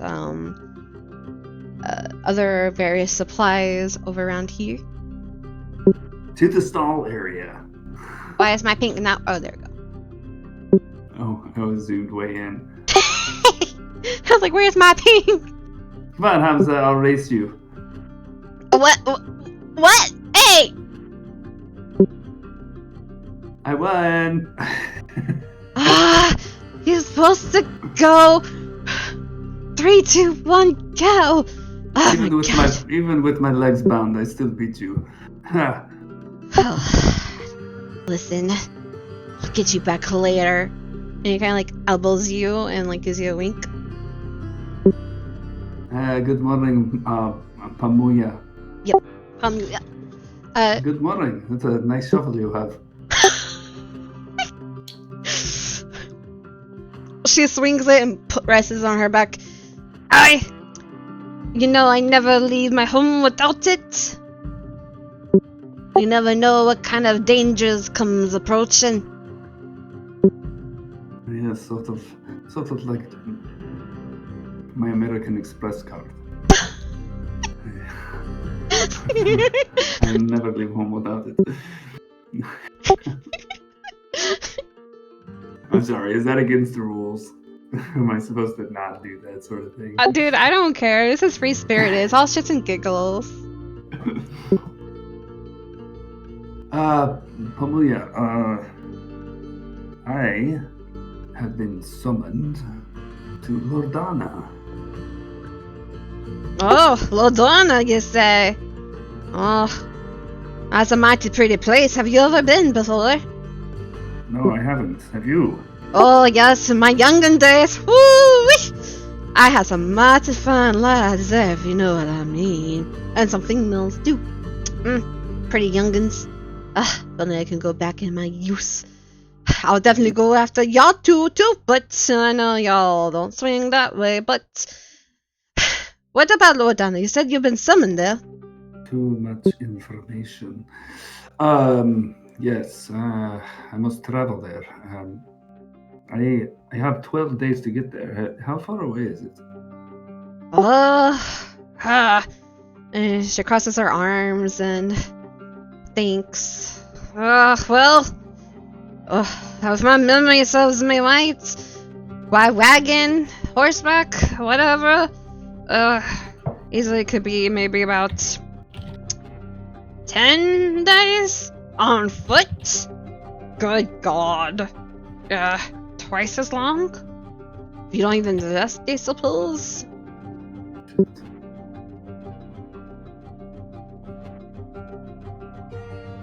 You were summoned to Lord Donna?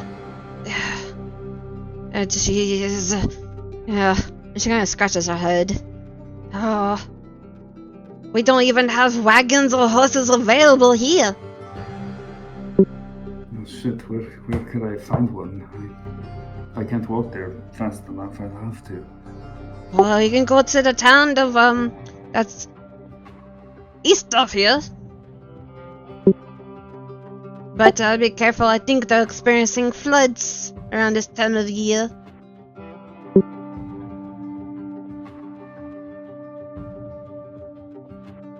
Oh, this is starting out well. Oh, boy. What about these shipments that have been coming in? There's 3 times a week shipments coming in? Why, yes.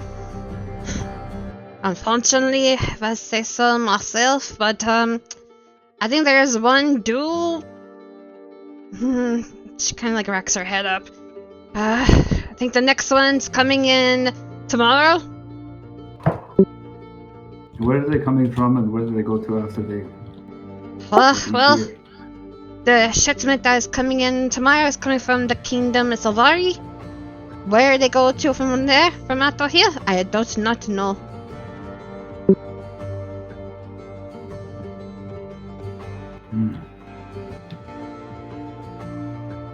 But Savari is from north of here.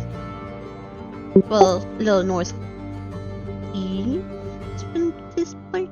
But yeah.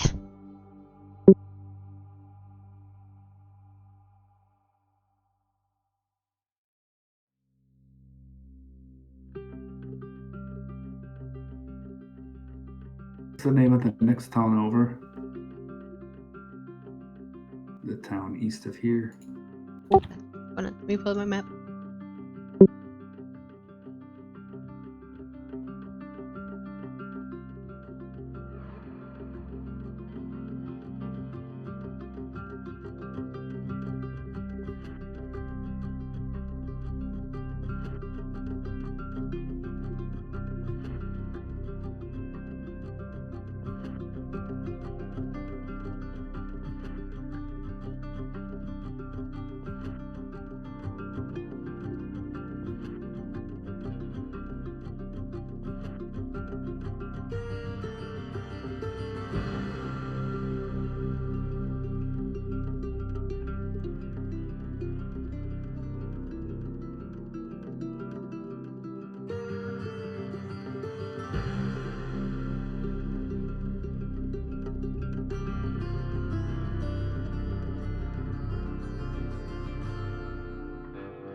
The Azul Oasis. Sorry, I had to make sure I didn't give you the wrong name. Azul Oasis?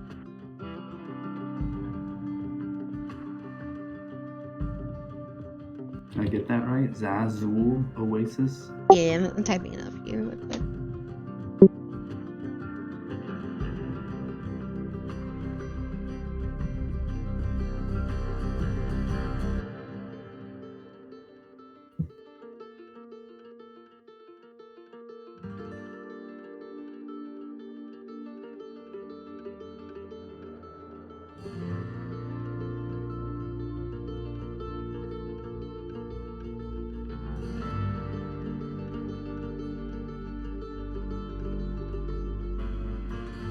Ul. Azur. Ul.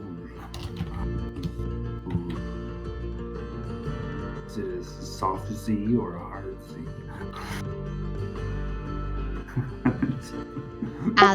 We'll go with soft. Azure Ul. Pamulia, how long does it take to get to Azure Ul?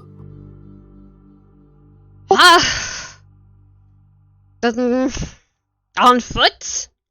I would say about 4 days, maybe?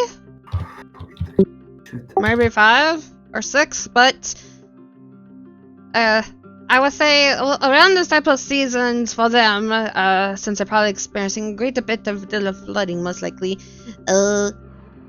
definitely 6 days, probably 6 or 7. 6 days to Azul, and then from there, what, another 8 days or so to yeah, if I was even able to get a horse. I think if you go to the town east of here and then make your way to Lordana, it could be a lot longer. I think a sort of from here to Lordana might be quicker, but yeah, I think I would highly recommend a horse. Or you can try, what is it the youngins call when you go to the road and stick out your thumb? Hitchhiking, is that right? I don't know, you youngins and your terms. Unless they expect me. Why did they not give me a reasonable amount of time to get there?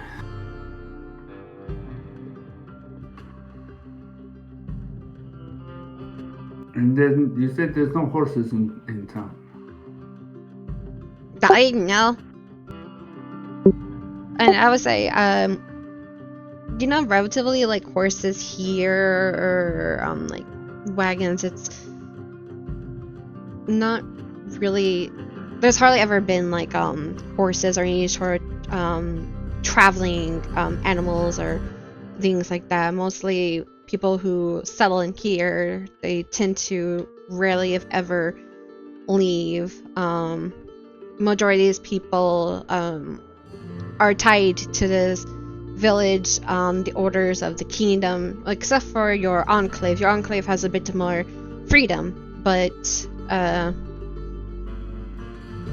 basically, yeah, so they're like tied to based on orders and commands of the 3 sovereign kingdoms of Marlenas.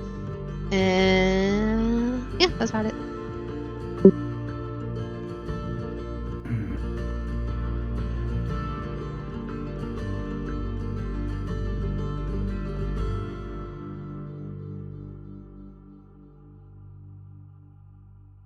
I don't know, what do you think, Hamza? Should we wait for tomorrow and see if the supply convoy is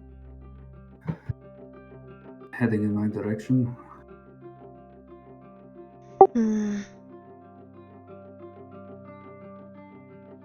It sounds like it might be the best bet, but yeah, if they only give you 12 days, that's hardly anything to work with.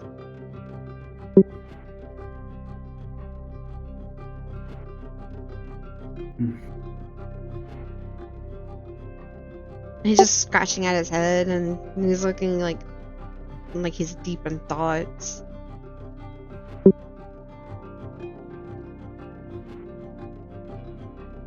So did y'all come over here just to tell me that you're going to Lordana? I was actually looking for a map, sorry.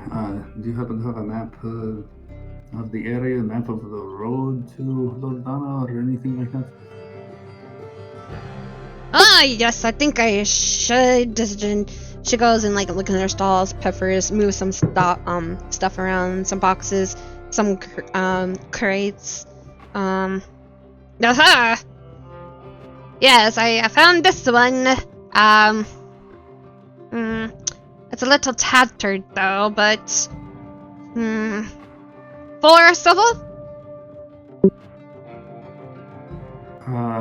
Looking around, do I happen to see anything that resembles rations? Oh yeah, of course. There's definitely rations. Trying to think of what they'll be covered in like a wax-like cloth. And like one of her stalls will be lined up, but they look smaller than like the ones that was given to you in your sack. Okay. But they also have like various fruits and some veggies around, some breads. The fruits and the veggies are kind of like bruised, though. They're not looking the greatest.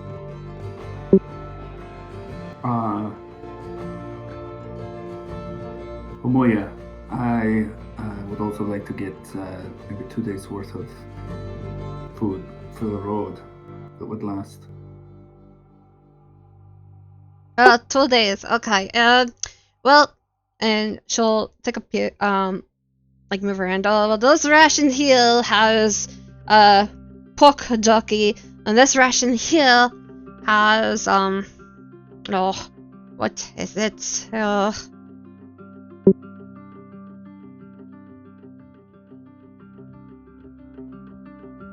I don't know. I don't even know what that stuff is, to be honest. Some sort of questionable stuff that comes from Evermus. What is it called? Vegan patties? What is veganism? But, yes, we have that in this. Although that stuff kind of smells, though. But you can have your pick. Just the good ones, please. She points to the one with the pork jerky. Oh, yeah. Is it? Okay. You know what? For you, lad, I'm only gonna charge you 2 silvers per. And she answered, wait, no, not 2 silver. 1 silver per. Little discounts. I hand over 6 silver in total for the map and the 2 rations. Well, thank you.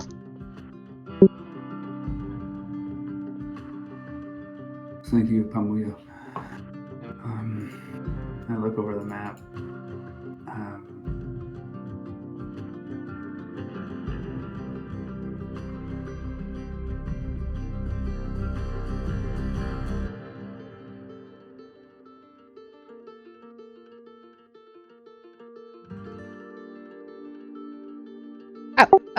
So you say you're looking at the map? Yeah, I wasn't really expecting anything, but just kind of am a bit exasperated. And I just turn to Hamza and say, I guess I'll just wait. I'll just wait for tomorrow. We'll see what happens. I mean, it's already almost midday, so.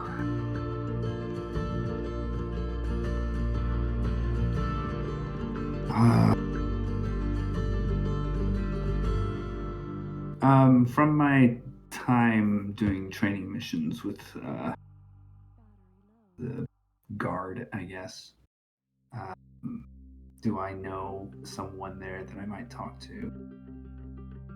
Maybe secret stash of horses or something like that. Okay, well,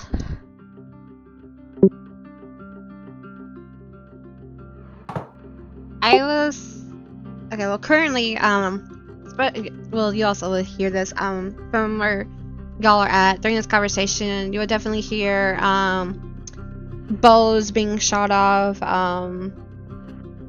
weapons, like steel against steel, little tiny youngin grunts, and probably hear like a stern female voice and a stern male voice towards the training grounds area that you know. And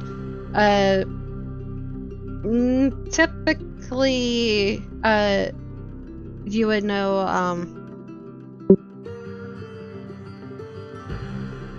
I think Xena and Drodrick. You probably had more experience with Drodrick, though, who is a dragonborn with like brass coloring, deep scars, like one like going across his face, and when he doesn't have armor on, there's like you've probably seen him shirtless a few times, where there's like a giant like a gash going along its back and over like both of his arms, as if like kind of like a whip blade gave him like a tight hug and like digged into his flesh. But for that specific question, he might be your best bet. How am I like acquaintances with him? Like, do I know him pretty well? I would say you know him pretty well. Yeah, you'll know him and Erixia pretty well. Okay, alrighty. Come, Hamza. Want to have a word with Roderick? Oh, him? So What? creepy though. Why? Why creepy? Rar? I mean, just because he's hot on me. What? Are you jealous?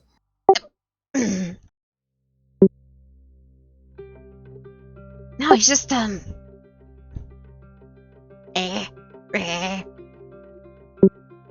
he kind of like does like his hands where it's like kind of like doing claws, and he'll just go. Okay. Bleh. Okay, racist.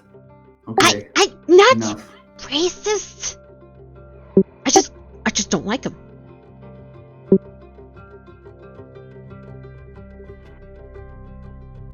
I just stand kind of still outside the grounds, but in the doorway, and just yell, Roderick!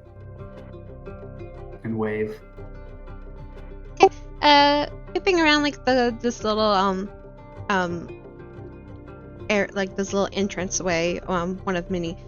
Hold on, Astrid.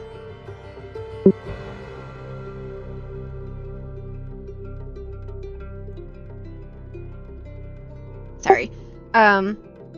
Peeking around, you'll definitely see some of the new recruits that came into the village about a few days ago. Actually, no, 2 weeks ago. And you'll see them like trying like shoot at targets, hitting dummies, or just like practicing like doing axe throwing at the wooden walls surrounding this area. Xena was crossing her arms and just leaning, and was like, I taught y'all guys to be trained better than this. Come on, 2 weeks in, y'all should only be hitting your targets dead center. And Dralix, he just has like his arms crossed, looking like really stern at all the kids, and he'll look over at you, nod in your direction towards Xena, and then he'll walk over. Ah, Riah! How's it going? Oh, it's going well. Who are these? These are just babies. This is the best the kingdoms have to offer. You know, that's what I said too! They sent us a letter! Oh. He looks around, leans in. They sent us a letter about a few weeks ago, saying we need to up the patrols, up the defenses. Expect too much. And then they sent us these! He just shakes his head. We need more Dragonborn here, in my opinion. But yeah, you see that little blonde kid right there? That's Aaron. Oh god, where's my thing?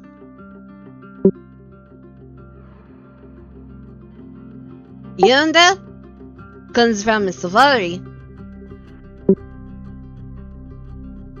That redhead there, Evelyn, she comes from Evermas. And Rena, and he motions over to the girl with the short brown hair and decked out armor, all shiny but still slightly like bruised, not like bruised but tarnished a bit. She comes from Starid. And that worthless pretty boy behind her, Kalen, He shakes his head. Comes from a Savari. I expect better from a Savari. And he grunts, and like a little smoke will come out of his mouth. The girl over there who refused to take off her scarf. That's Amina. I think she also comes from Stalrid. You can tell by those jewels she has on. I told her you don't wear jewels in battle. No. Shakes her head. None of these youngers listen. But the one behind her, he listens. He has potential. He's Seth. He comes from the kingdom of Evamus. But he's a quiet one. And he kind of leans against the wooden wall, crosses his arms.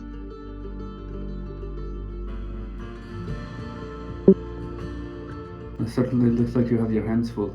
I just happened to, when I was walking out of the Wa'id, to see a couple of new fawn arrivals. They seem to be kind of rough and tumble. I wonder maybe they could be added to your ranks? Yeah. Well, you know me. And he kind of takes his fist and thumps his chest, hits against his armor a bit, little ting ting. You know me, I will toughen them up in a heartbeat. They still have their horns, and I put my fingers and my hands up to my head with my fingers stuck out like horns.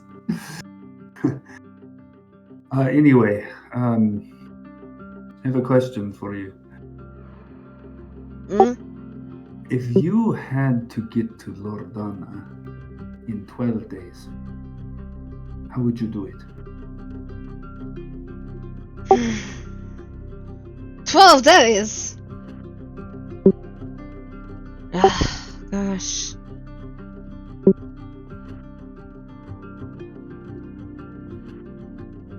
Horseback? Wagon, I suppose? And if you needed to find a horse here, where would you get one? He kind of looks around, looks over, makes sure everyone's occupied, and he swings around, motions you to come off to the side. Follow.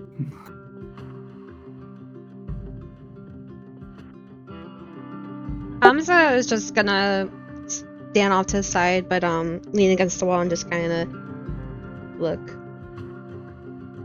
And occasionally you'll see him furl and frown towards at Sherlock, and then squint his eyes and just kind of study him. Okay. My boyfriend's a racist. Oh no, racist Joe.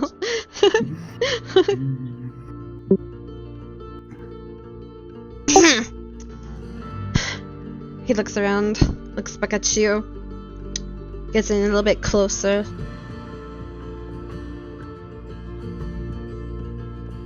We did have some horses tied up to the trees over yonder, and he kind of motions deep into the woods. However, they were all eaten.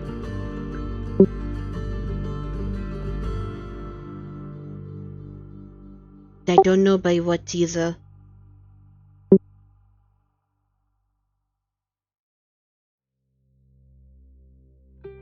All the horses are gone. Why is the horses gone?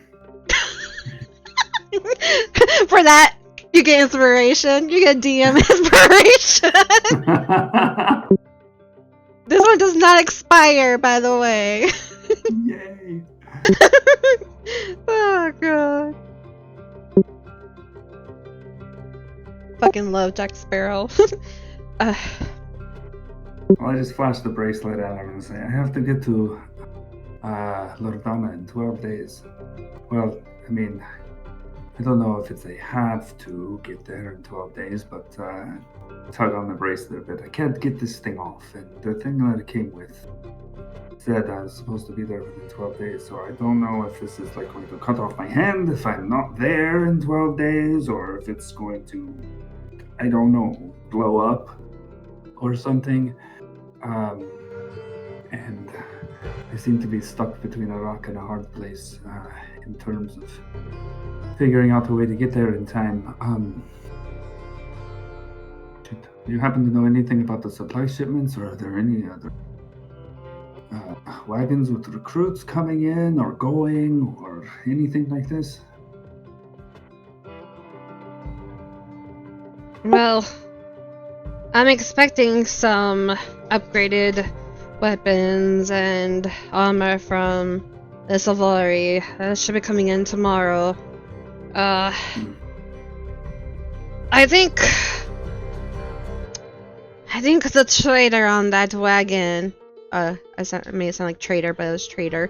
That trader on the wagon. I believe he owes me a favor. If it is who I'm expecting,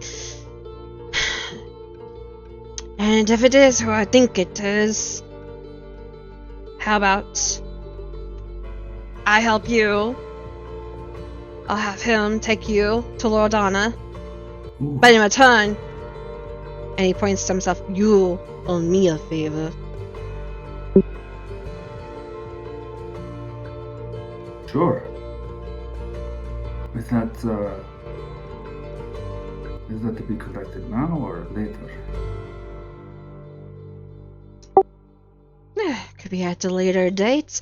Right now, I don't have anything that I think you could help me with. But never know in the future, a favor is quite a powerful resource. Well, I'm not very powerful right now, but maybe in a few years. Don't be so hard on yourself. And he kind of like decks you on the shoulder. Ow. How tall is he? I think 6'4". Is he taller than me? Oh yeah, he's like he's like 7, so maybe a little tad over 7. Oh damn. Yeah, he's massive. He's built. Three-way in my future. Yes, I support.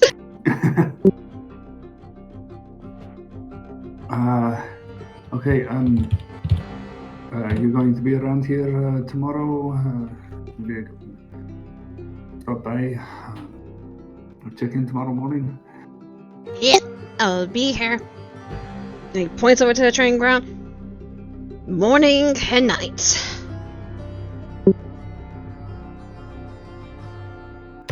Right. Oh boy. Have you ever been? You've been to Lodana before? Not really. I just came by passing. I'm originally from the Kingdom of Starred. Right, I knew that.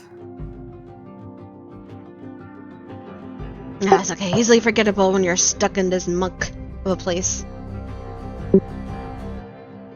Oh hey, do you mind if I do a little bit of target practice? Oh, please, go for it. Maybe you can show those youngins how it's done. And he kind of like raises his voice towards that direction. It might be a little different than what they're expecting. Oh, well, please have at it. And I'm gonna watch. I'm intrigued now. So I want to get as far away from a target as I can.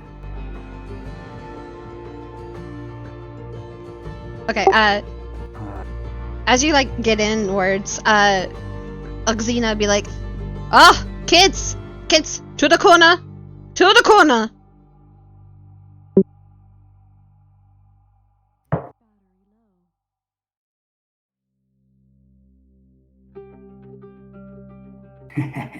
Now watch.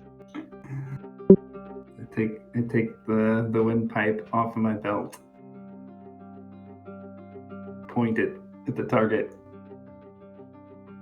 and say Anfisha and cast Eldritch Blast. Ooh. You do, and like shoots of like black smokiness comes flying out, hits the target's dead point. I'm not even make you roll for it because it's too cool. Dead center, and black energy just like shoots out from the pinpoint and even like singe the targets. And like there's like a little like starlight explosion effect on it now. And in the center, there's a you know what? Roll me for damage. I'll have you do that at least. Roll for damage. Cool. About to roll a physical die. You can. That's cool. For effort. +2. How much was it? Oh, I see. 7 force and 2 thunder. Woo-wee. You, the moment like it pierces through, does like a little electrically explosion effect, starlight effect. It is now like the hole is like burning like in the stitches around the area, and it's like visibly you can see through it. All the kids are like, oh. And of course, Seth, he's just like his arms are crossed, and he just looks at you and at the target, and he just nods. But every other kid except for the cool kid, the pretty boy, Kalen, he just shakes his head, puts his hands on his hips, like, that ain't nothing. I could done better than that. And Xena turns and faces him. Oh yeah? You could do something like that? Then how come you miss every single damn target today? Get your ass back there.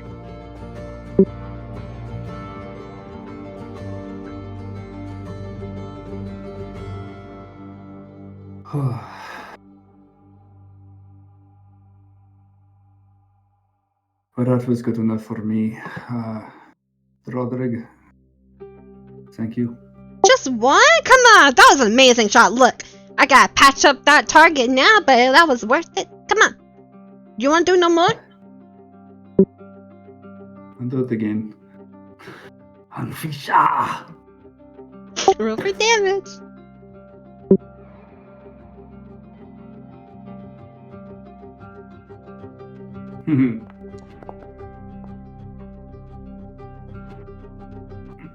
Okay, well, a little weaker than that one, but because your first one was so was like so much force and like power into it, that didn't take much, and then this target just shatters and explodes and cracks and just falls down into a bunch of pieces. I'm sorry, Roderick. Dig in my coin purse. Ah, no. These things are weak anyway. But that's something you have right there. Yeah. It's still kind of new to me. Okay. Well, thank you. I'll stop by in the morning. Oh, but you know what? Maybe when you become stronger, or horn, whatever magic that was, maybe you and me can go, excuse me. Maybe, we can spar someday. You know, magic against force. And, like, he whips out his great sword.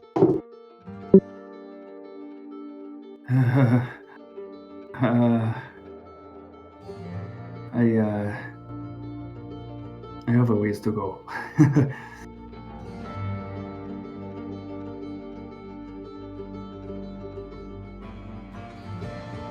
Pounds across his arms. No, you don't got a ways to go. Just strong. You're just kind of like. Thank you for the vote of confidence.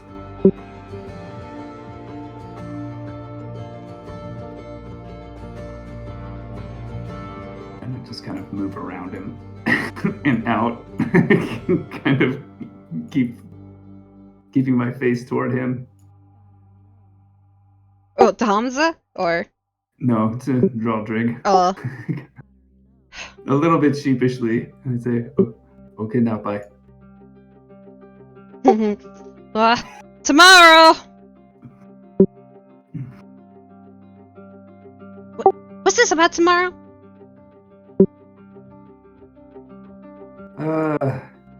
I'm delaying my departure until then. I actually had another question for Pamuya.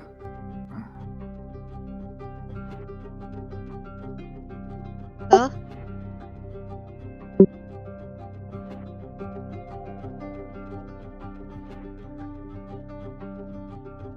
Pamuya, hi. Hi again. Ah, yes, hi. Oh, back so soon? Yes, I'm sorry. I forgot something I wanted to ask you since you have been in Valdana.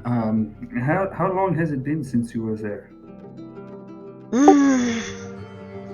30-something years. Not so long time. I'm just sorry. This will be my first time. I may be arriving there on my own. I don't know. Even though it's been a long time, is there any place that you know of that would, I guess, be friendly to weary travelers or anything like that? Good inn that has been around for a long time and may still be there? You know, it's been a long time, but and her cheeks get a little red. And she lowers her voice. But when are you leaving? Not till tomorrow, probably, hopefully. Okay, good. How about this? Tomorrow, come see me and I'll give you a list of recommendations. Hopefully the places are still around. I just don't remember on top of my head right now. I'll have to go through some of my books. Let's just say. Not a problem. AKA her journals.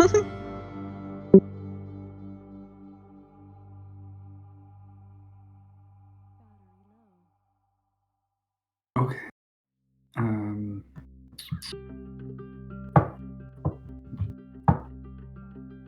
I guess I'll just hang out for a while until it seems like a decent amount of time has passed, and I could go back and talk to Dad instead of Sylvanas.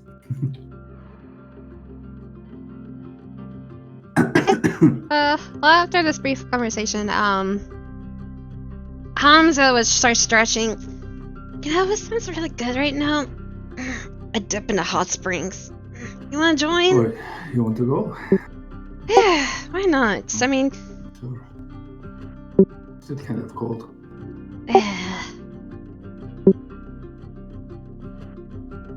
Alright, let's go. Hello, old woman. Goodbye, old woman.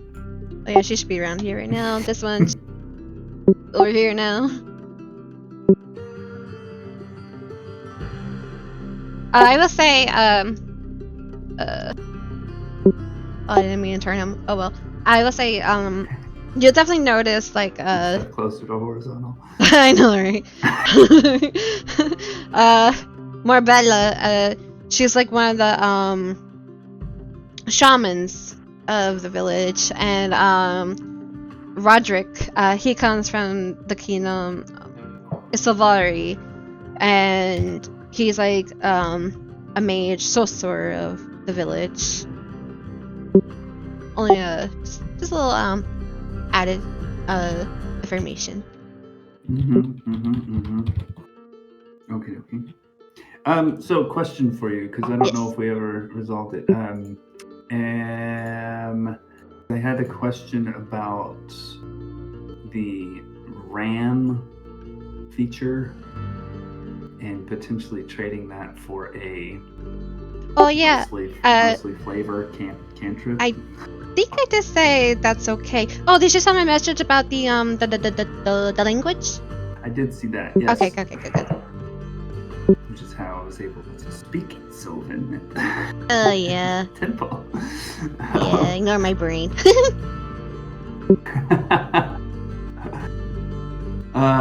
Okay, sure. So I guess when we get to the spring, I would probably be casting that cantrip on my feet for funsies. Okay. You'll see, Is there anybody else here?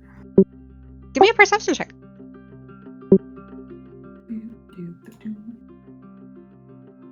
23. Control 20. 23. Ah, nice. I would say, currently, no, but with that, perception, you know, it's like a little wet trail, leading from, like, here to the old man, Roderick. You can tell, like, just, like, glancing over, his hair is, like, drenched, so. But currently, no. Just you and Hamza. Okay. I strip and cast my cantrip. Unbind my legs and cast my cantrip. Hamza is over here, just by the rock. Weird. It's weird, but still creative. I love it. He removes his shirts, his pants, believe his like actually no. He'll go over here, quickly glance around, remove everything, and then quickly jump in. And if you're already in there, of course you get splashed on too. Finally. You're still so timid, Hamza. I'm so what? He looks over at you. Timid. Oh, you know me. He kind of like splashes you again a little bit and smells.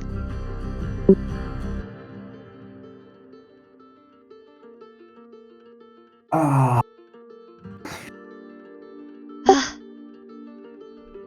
I'm kind of glad you're staying warmer nights. Yeah.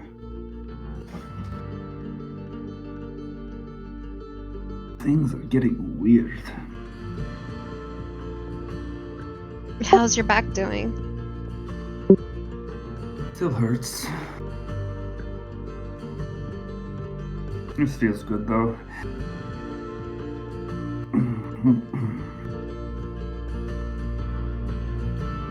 Yeah, it's rather relaxing.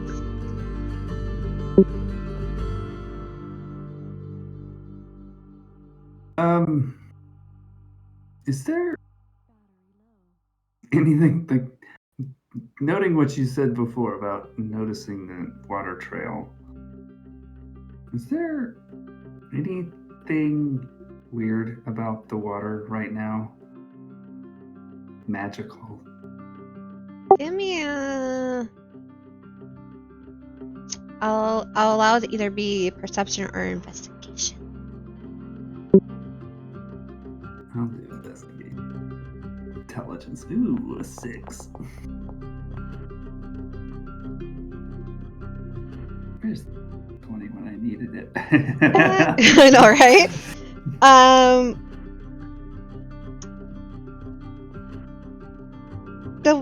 From what you can tell, it does seem like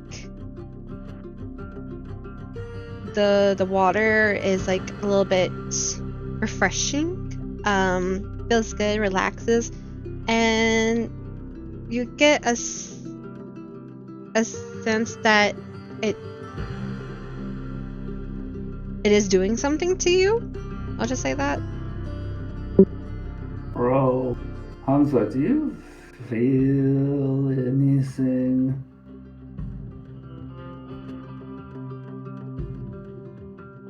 Me? I always feel amazing and a little bit stronger when I take a dip in the hot springs. And he kind of like does little stretches and like stretches his arms, crosses his arms over, and just like, and then he just relaxes and kind of like floats on his back. Love it.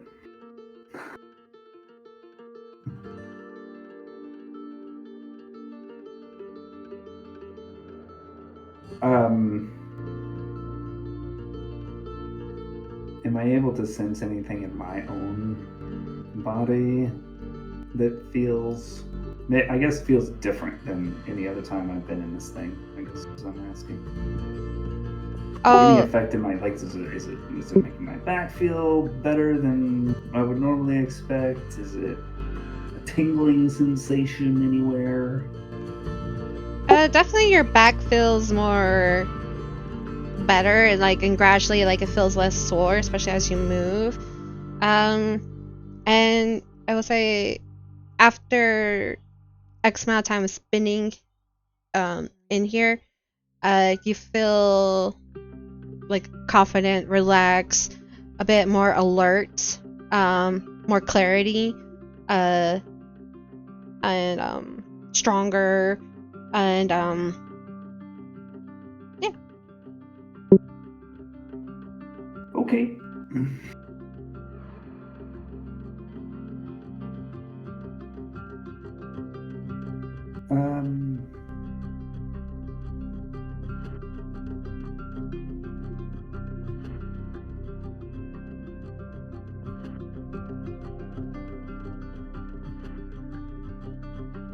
Hamza, what do you think you'll do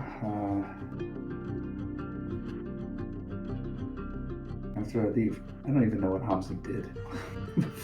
What does he do? Do anything? Is he employed? My boyfriend, unemployed racist. No, that's why he's employed. I gotta be honest, I didn't think about employment or what he would be, but yes, he'll be employed, and I'll make a note and I'll get back to you on that. Okay. But yes, he's not a deadbeat. You're not dating a deadbeat. Get off your ass, you lazy bum. I don't know. Maybe continue saving up so me and my sister can leave. Leave? As you've been planning to leave? I say he'll talk to you about it before, how you want to leave. Maybe find out who dropped him off at the temple, figure out what happened, and he'll talk about how he just wants to see the world and getting to know you on a more intimate level. He would want to leave, but he doesn't think his sister wants to leave, so he's kind of staying because of her.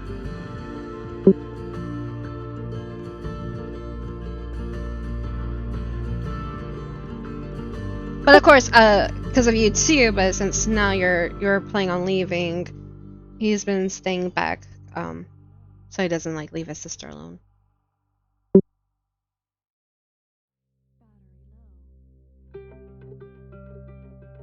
But he'll just float around, maybe get a little closer to you, sit beside you. Yeah, I wanna travel. We get so many merchants coming in, and occasionally I'll talk to them, and they'll say, "Oh, how beautiful Savari is," or "How exotic and dangerous Luneshell Harbor is," or "How Evamis has the most exotic plant life," and "How Starred Kingdom is able to see into the future and a whole deeper spiritual connection over there." I just don't want to leave my sister, though. I understand. Family is important. He looks over you, and you're also important. You are to me as well.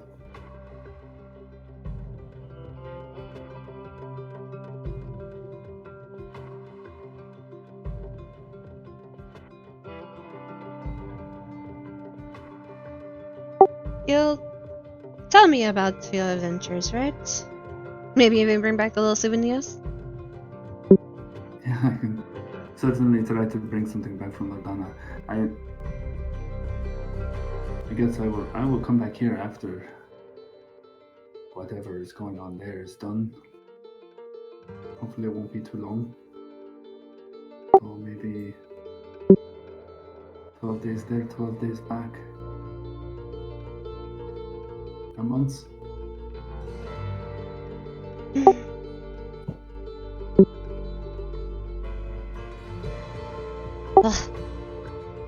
I'll definitely be bored out of my mind. I won't have you to look forward to, and my sister will be gone for a few days at a time.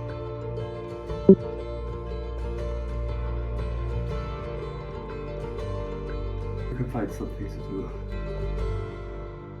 There seems to be a lot of stuff going on.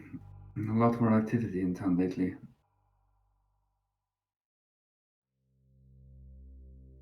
Yeah, do you have... I mean, to talk to you. Don't you just find it weird, though? Like, they're so hush-hush about things. Don't you ever wonder why we can't go to the mountains? To be honest with you, not really.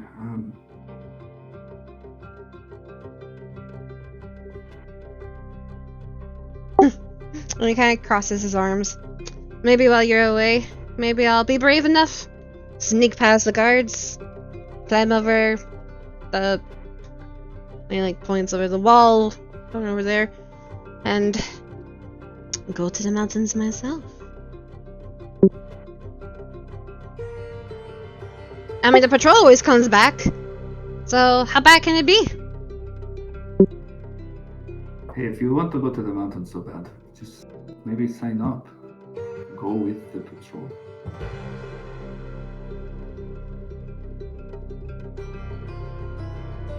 That's fine. And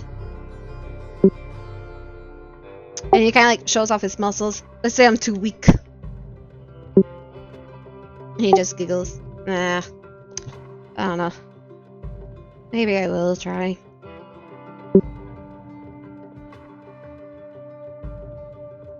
Don't do anything stupid.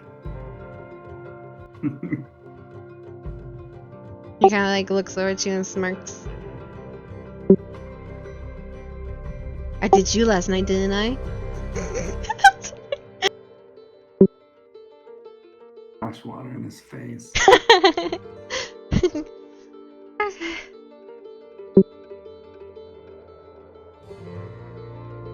Okay, I say, y'all had like a nice time. Would you say like you and him would probably stay for like an hour? Oh, sure, as long as he wants. Okay. In that case, your like as you you guys leave the hot spring, guess what? You get +1 to all ability checks, saving throws, and attack rolls. Hey. For how long? 24 hours. Okay.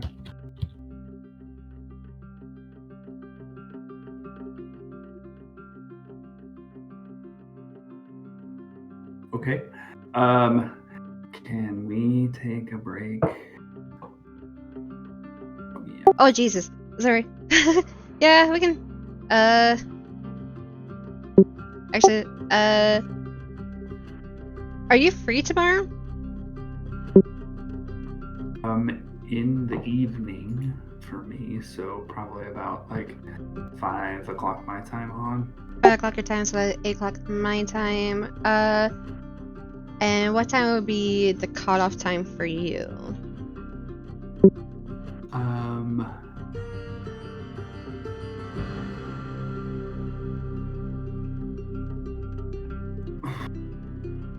So, like,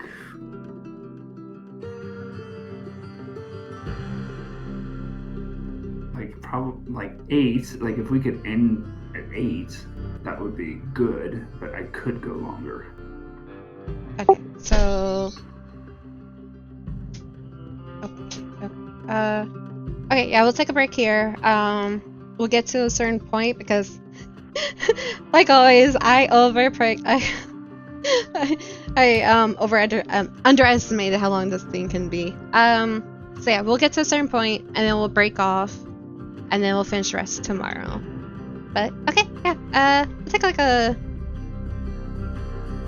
I guess, meet up again at 6:30, which is 3:30 for you. Okay, yeah, Is that a good enough break for you, or? probably. Okay. We'll reconvene then. Okay, actually, if we could, like, maybe do 15 minutes. 15 minutes? That long, because then I could actually take him for a walk. Oh yeah, sure. We can do 15 minutes then. That works. Okay, cool. See you later.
Oh, 2 minutes late. Oh, shit. Okay.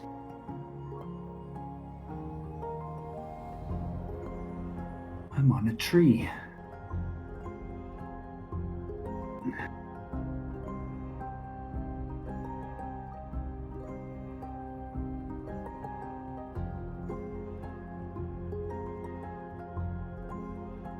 Flutter by, flutter by.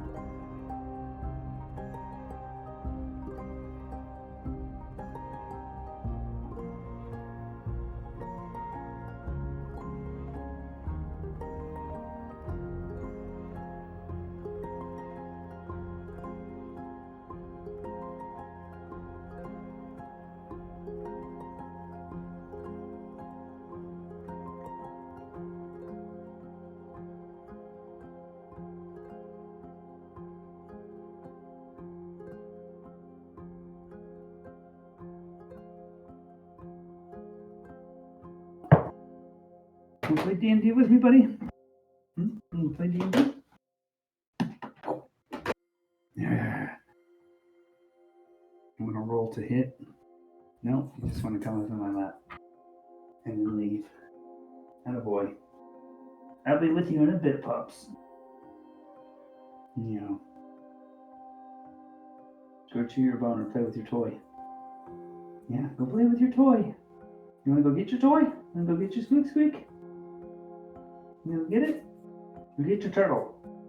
Go get your turtle. Go get your turtle. Go get it. Go get it.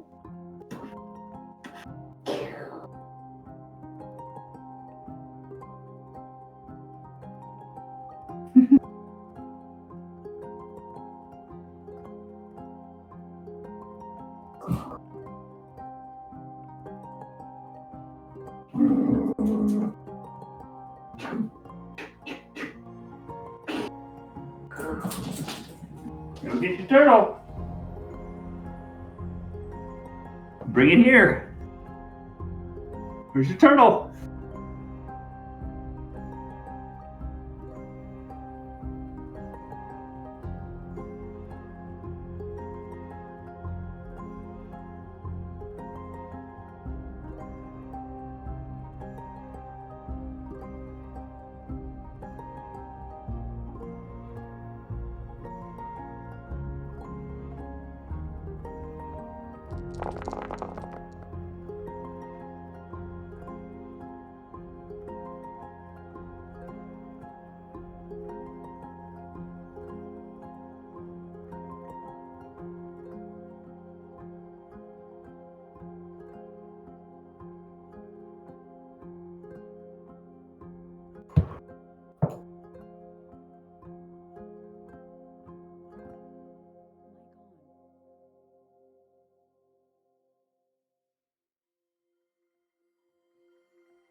Okay, I'm back. Welcome back. Welcome back to you too. Okay, ready? Ready. Yes.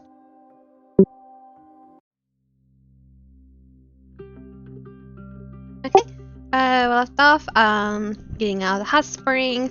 You feel completely refreshed, rejuvenated, feel good, a little bit more confident, smarter, stronger. Yeah. So, +1 to ability skill checks, saving throws, and attack. And there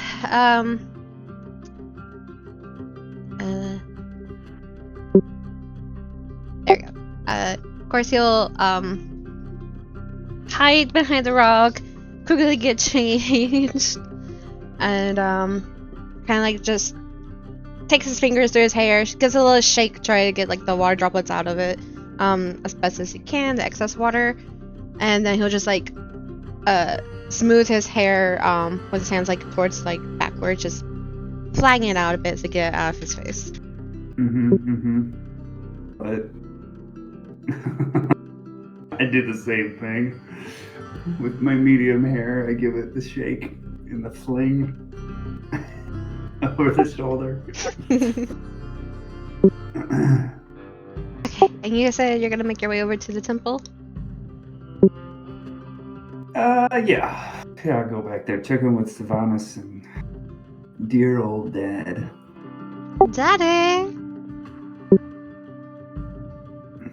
Okay.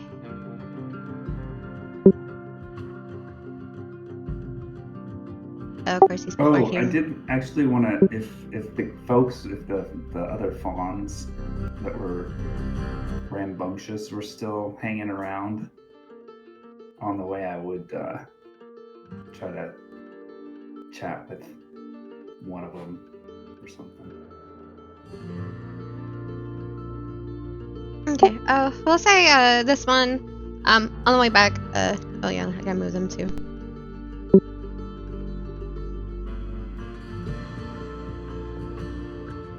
On the way back, you would notice that, Narcos and, Dryodon, we're just talking from the tent, eating, like, an apple.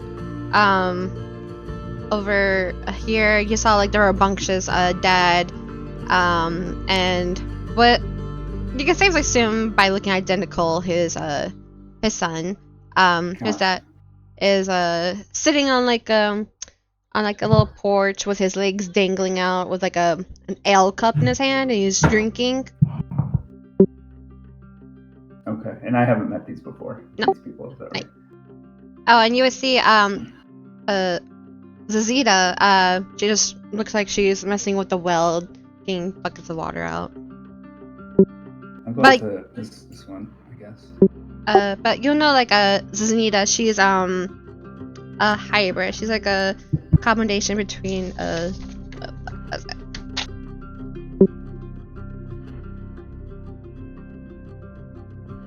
aha! You would know, like, there's certain, like, members of the Enclave that are fully, Satar, or they're like a mix between, Sator and, Furblock, yeah. Which is, she's one of them. But, Okay. Yeah, so I just go up to the guy and say, introduce myself. Hello, my name is Riah Isafata Lamar. he squints at you, takes a swig of his drink. Ah! You must be his son! If you're referring to the priest of Mab from the temple, yes. Mm-hmm. He looks at you up and down. You got some of his features.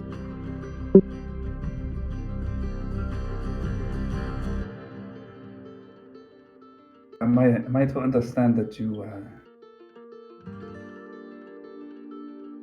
do not wish to fully integrate into the Enclave of the Wa'id? No! I do not. I think it's barbaric that we should give up who we are. To each his own, I have always said. I was talking to my friend Roderick over at the training grounds. If you have any compunction to join the guard, go out on patrols. I know I've become aware that they are in need of fresh recruits, particularly people who are as strong as you. It may be a way of integrating into the town without necessarily integrating into the Satar Enclave here. Where are you from, if I may ask? Have you ever been to the Feywild? Actually, I have not.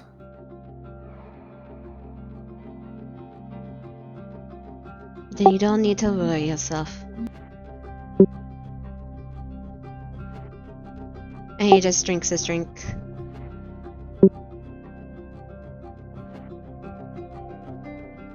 You're nosy just like your dad. I apologize. I did not mean to be. I'll leave you in peace. And I bow. Nor my father. He's hard-headed. But thank you for informing us about your friends. I'll have a talk with him tomorrow. He is easy to spot. He's a bronze dragonborn. Very tall.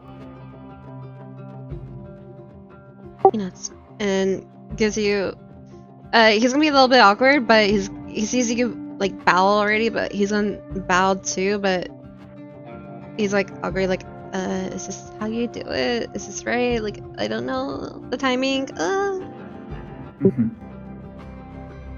It is good enough. And I'll go back. Or continue on to the temple.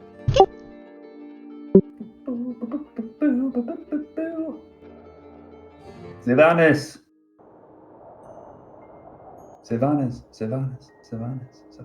Ah, yes, Riah. Oh, I found the map your dad was requesting. He said to give it to you? Oh, sure. What is on the map? Is it? I'm looking specifically for aid for the journey to Alordana. Does it have it on there? Yeah, it's a whole continent of Merlenas. Oh. Does it look detailed enough to, like, does it have, like, a road or a path to Lordana on it from Mount Bank? It does, and this one is actually a little bit more cleaner preserved too, from what you can tell, compared to the map that you bought from the other lady. Damn it.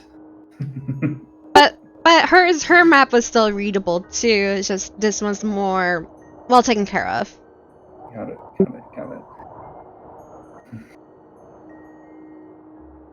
Well, now I have two maps.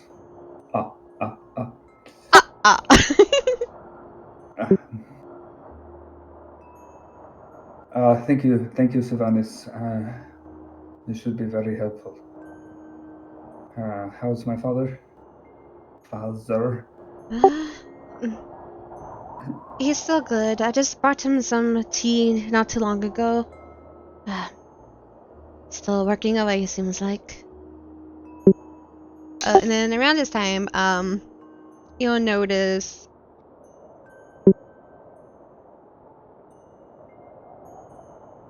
Faunus walking down the set of stairs on the left side, carrying like a stack of books. Sylvanas! Here, I have more things for you to take care of and put away. Be gentle, these are fragile. Hi, Riah. The name is Sylvanas? Here. Not Sylvanas, but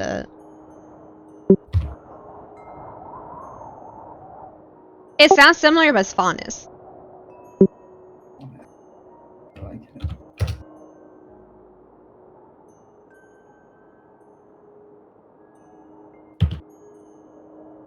Hello, Faunus. He nods. Faunus.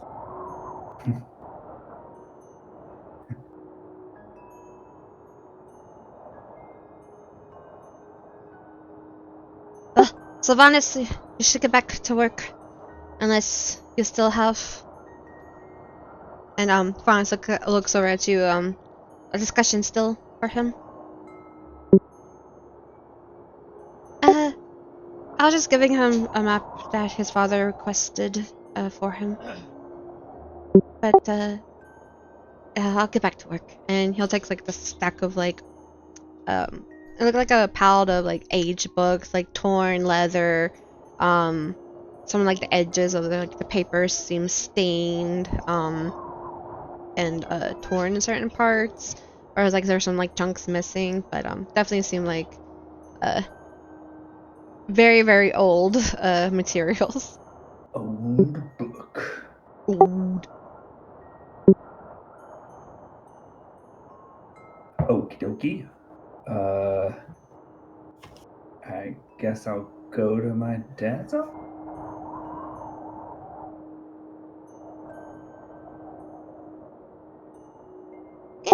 you go into the office. He's still in the same spot. Where you last saw him, but now on his desk, papers are like scattered. You might see like a wooden plate with a partial eaten apple and a little plate off to the side with like a little teacup. Right. Oh, Father, I just stopped by to let you know I'm not planning on leaving today. A little bit of a delay until tomorrow. Oh, well, but well, maybe we can have dinner together then. I could use a break from this room and he kind of like takes his hand and kind of like swish, and some papers go flying off his desk and land on the ground not too far away. A break from this too, and but what's the cause of delay? Getting out of Mount Bank. It's a rather long journey to Lodana, and not something I can do by foot. At least not in time. So I'm going to try to catch a wagon tomorrow. But yes, I was going to suggest dinner as well. Try to make some rabbit stew. That was always you and your mother's favorites. Sounds delicious, actually. Do we have any rabbits at home? Yeah, I say y'all would.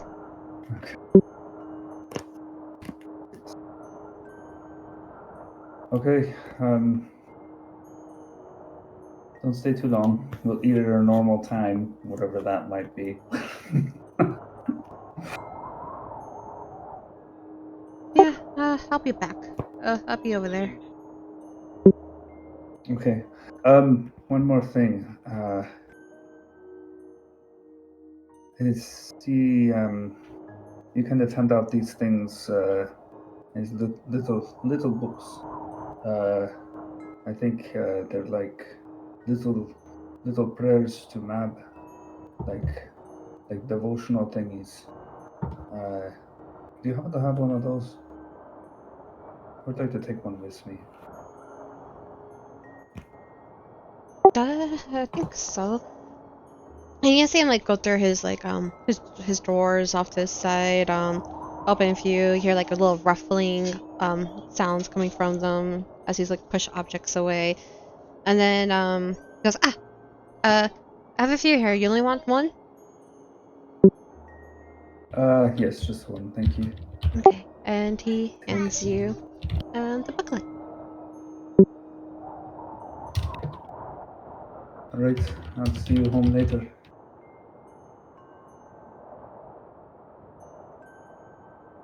See you later.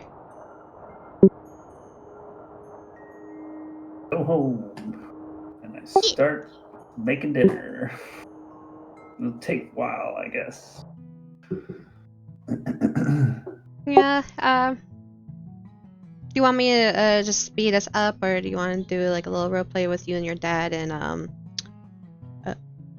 Hamza, or? Nah, I think we can speed up. I think that's fine. Cool.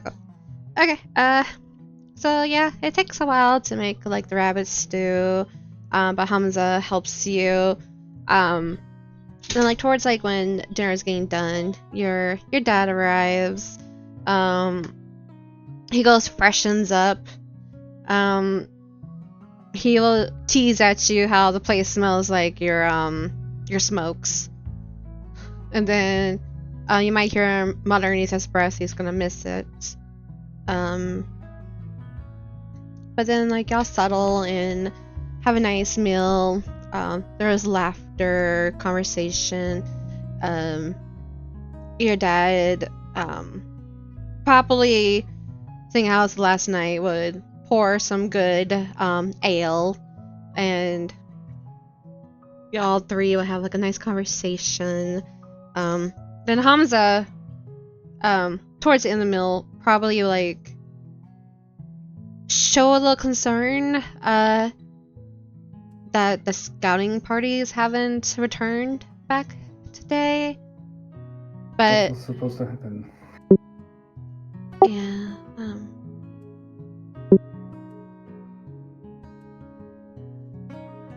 newsrooks. Huh. It happens sometimes. I'm sure they're okay.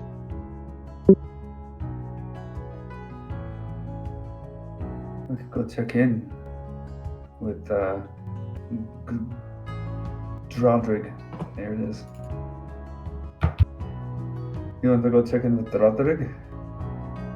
Nah, it's late. I don't want to disturb him. Good. And I down a glass of wine and pour another. Pour Hamza another.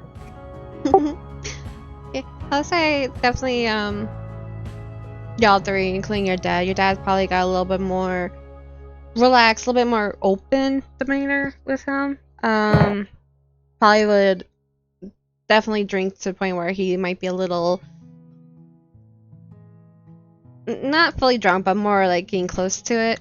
But then he'll call it a night, crash out on his bed.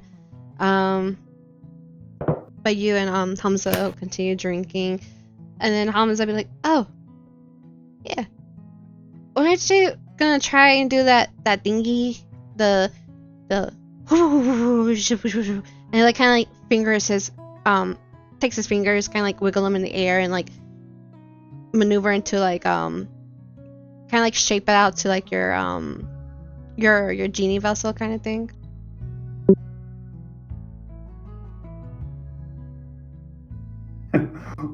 I'm not sure I followed that.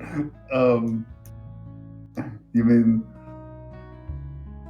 Wait, what do you mean? What do you mean? You said you left chocolate-covered strawberries in there. You're gonna try again today. Oh shit! I totally forgot about that. Day-old chocolate-covered strawberries. Okay. I go into the thing. I put it on a surface first, and then I go into it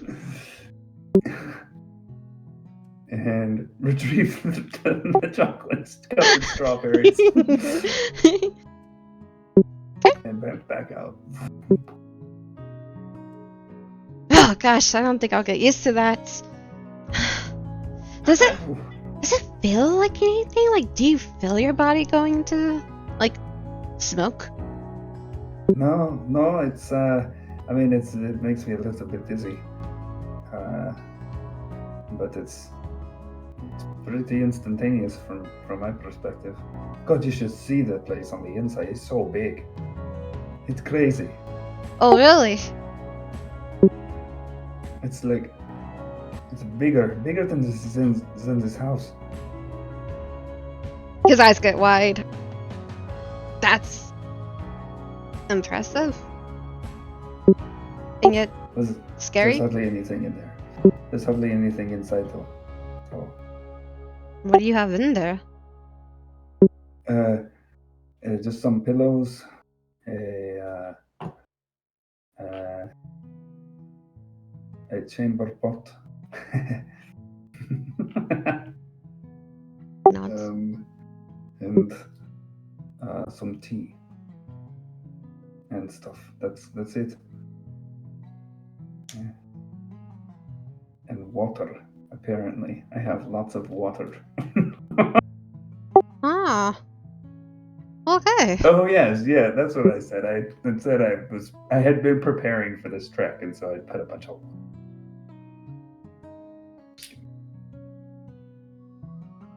That's a impressive little housing storage thing. Yeah, Well, that's basically what it is. It's like a house in a flute. Well, I hope someday I can check it out. Me too. I'll have to work on that.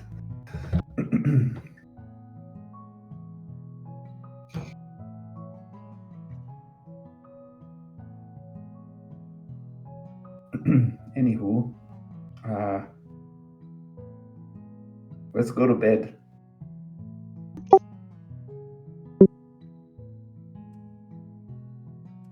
Y'all snuggling for the night. Do it one more time. And then once again, a deep slumber takes you, and just how it was the previous nights, you are woken up by a chilly sensation. You hear your mom's voice echoing in your ear. Riah, Hamza. Riah. And then you appeared back at the. All of a sudden, like you've been zoop. Like, let me just.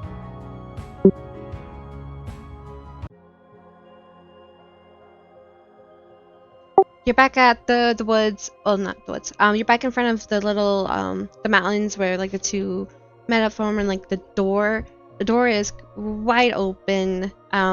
Little orb is now floating inside and beckoning you. Am I naked?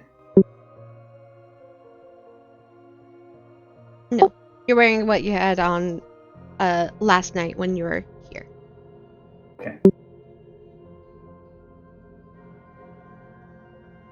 I win! What was that? I said I go in. Okay, you go in. You go in and like you see it's like a very very tiny like little room.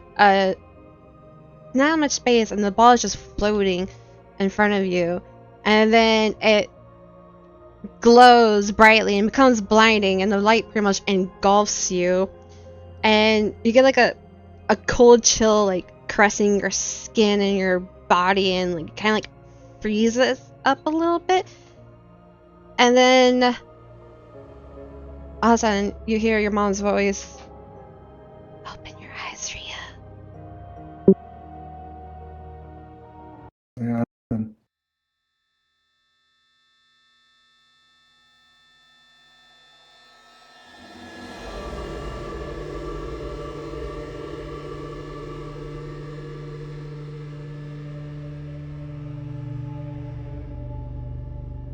Let me move some stuff around real quick.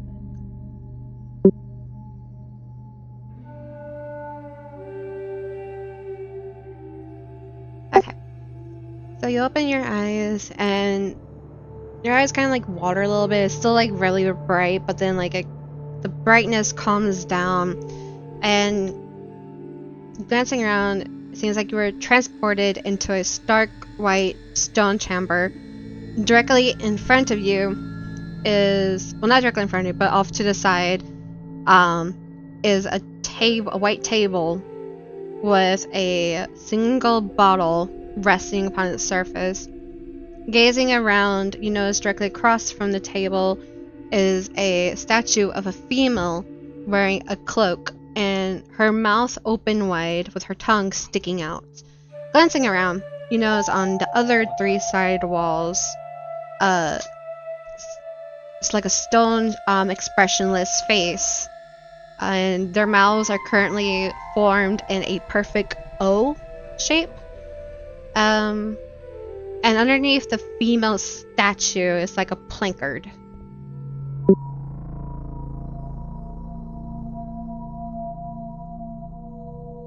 Can I read that? Is there text on it?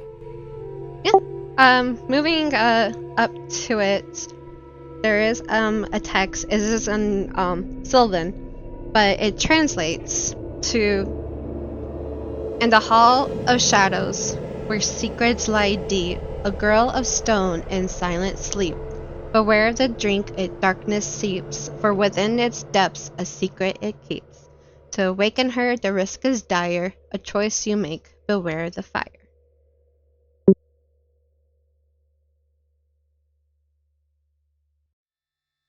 Type that out. Yeah.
This whole place seems completely enclosed. No other doors or cracks or anything. No, completely solid from what you can tell. No doors, no windows, no gaping cracks, just a really brightly lit room with the three faces and a female statue and a table with a bottle. Is the orb here? The orb is not here.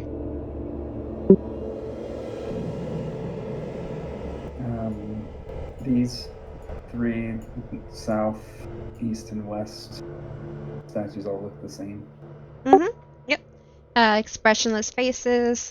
Basically like your genderless type of face. No expression. Just their mouths are just currently in like an O shape.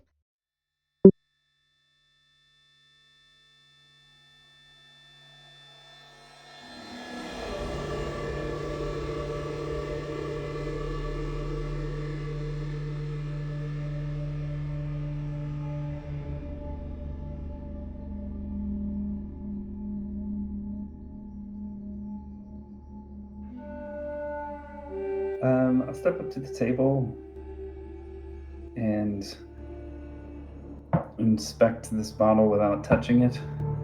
Okay. Give me investigation. 14. Nice. So the bottle, from what you can tell, there's no label.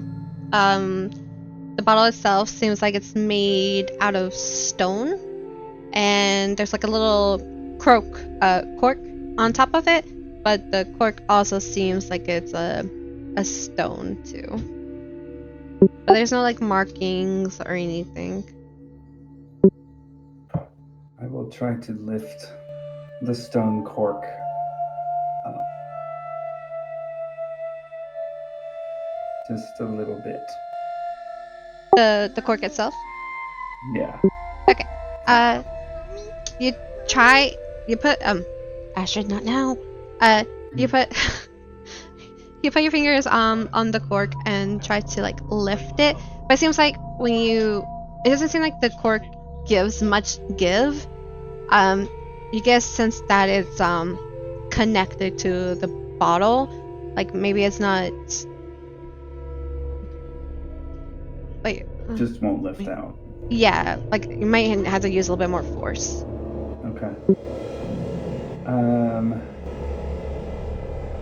Try not to move the bottle from where it sits on the table. I'll grab it with one hand and then try to pull the top off.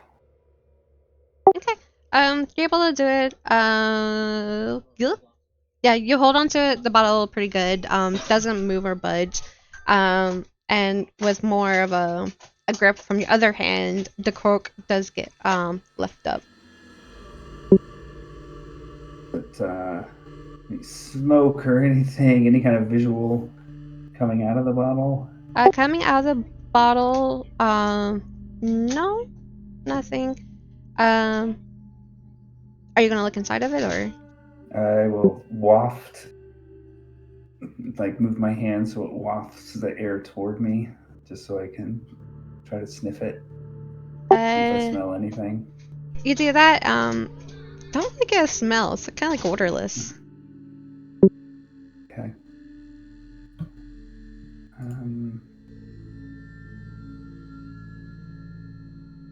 I would like to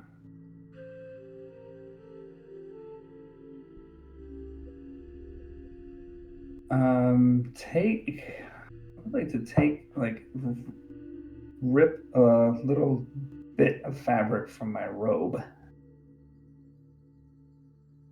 Like a strip. Mm-hmm. Just really narrow, maybe about, I don't know, however tall that bottle is.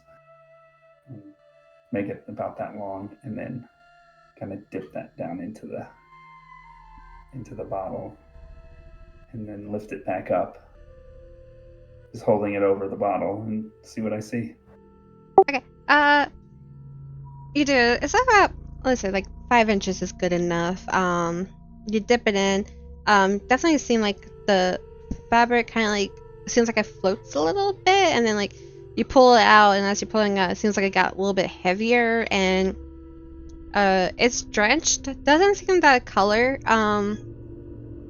The liquid does drip from it, but it seems to be clear, almost like it's water. Okay.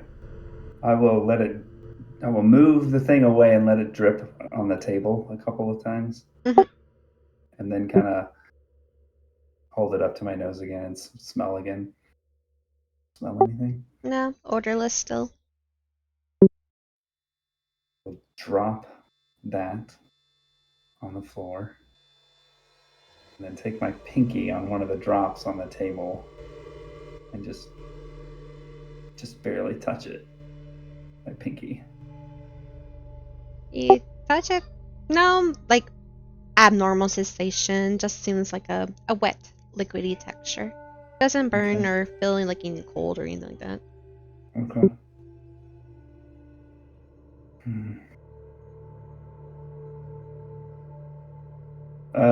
Just double check around on the around the bottle, and I'd even like maybe lift up, kind of like tilt it a little bit just to see if there's anything underneath it.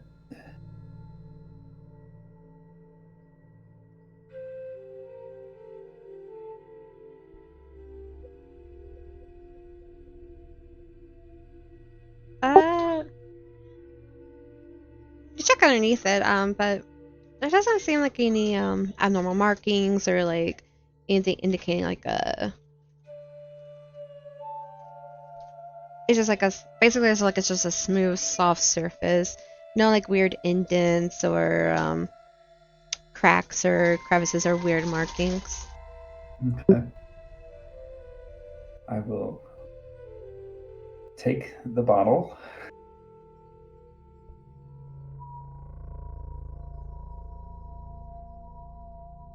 Walk up to this statue. Am I able to reach its face? Okay. Before that. Okay. Okay. So there wasn't anything like indicating like a pressure plate or anything like that. But the moment that you do grab the bottle and lift it and kind of like, let's say you got here walking away from the table, you would hear like a click clack sound and.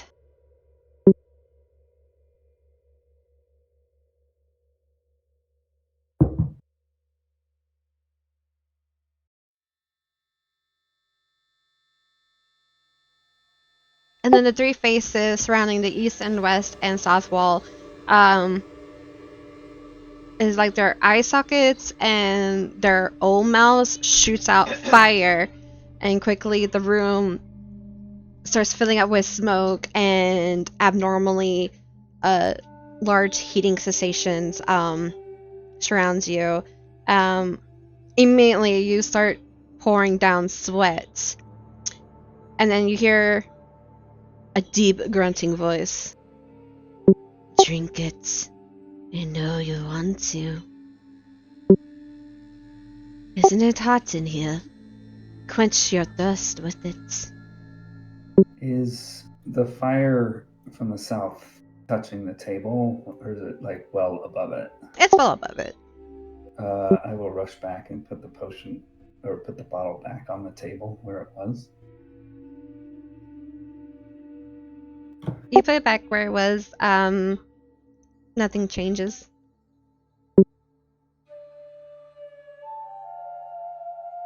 I wipe the sweat from my brow. I grab the bottle back and then try to move up to the statue to the north. Okay.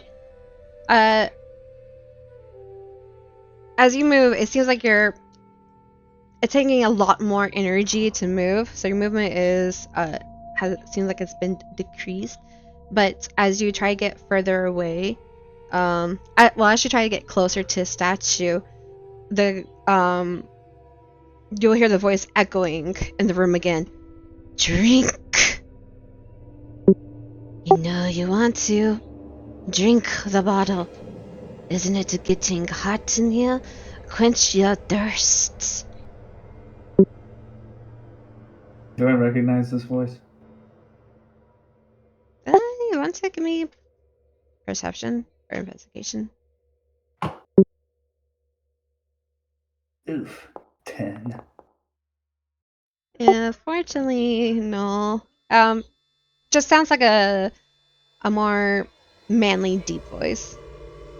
Does it seem like I will be able to make it to the statue?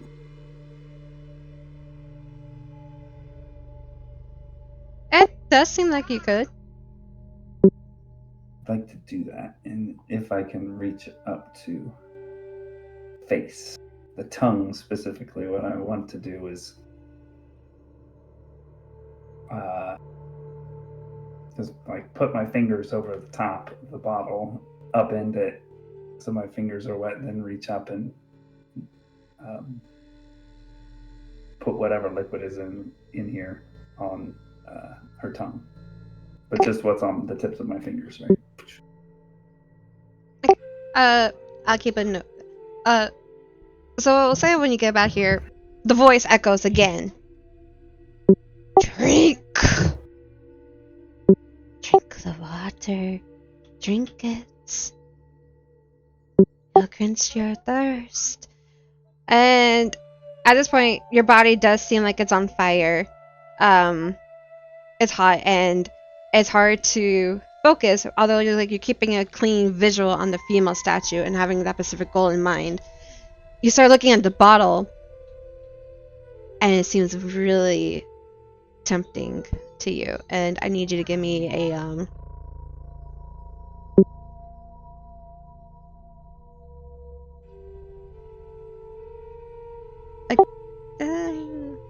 fuck. Where's my note?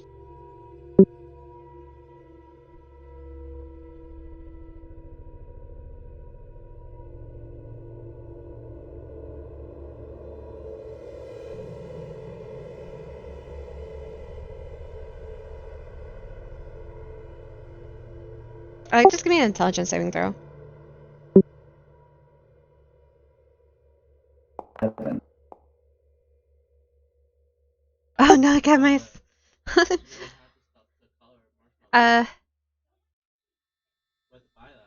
So you're looking at the bottle, and you're like, oh, this could actually help cool me down.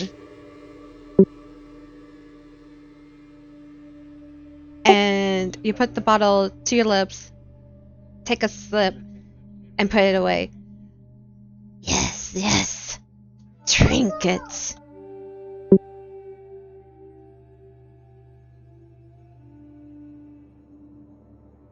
Anything different? Yes. Sorry, Asher's running around, so I'm getting slightly combungled. So you do drink a little bit, and when you do, you feel weaker. So you take 1 hit point damage.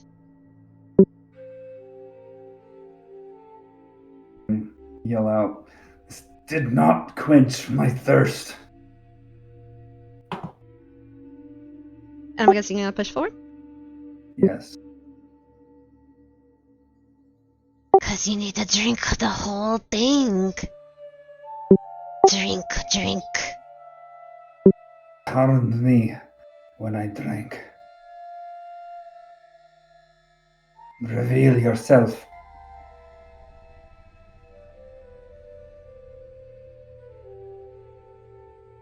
In due time. But if you forward. Okay.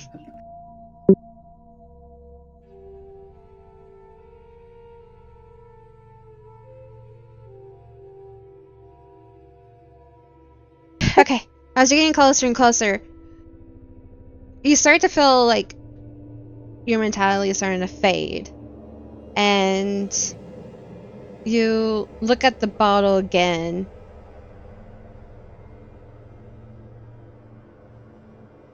And then all of a sudden you find your arm starting to move closer and closer, bringing the bottle to your mouth.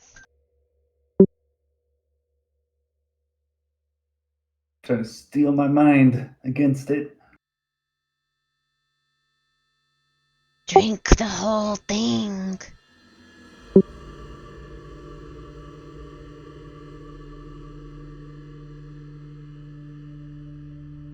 Are you trying like I know you said you're trying to steal your mind away from Belle. Are you trying to like pull it away from you, or? Trying to keep from drinking it if I can. Okay, give me either a strength or no, dex is for like dodging, but you know it's gonna be a dex. Yeah, either give me a strength or a dex saving throw. Don't forget you got +1 too. Definitely go that way. Ooh, 9. You take another swig, and this time you take 2 points of damage. Almost there. Just chug the rest. And have it kill me entirely.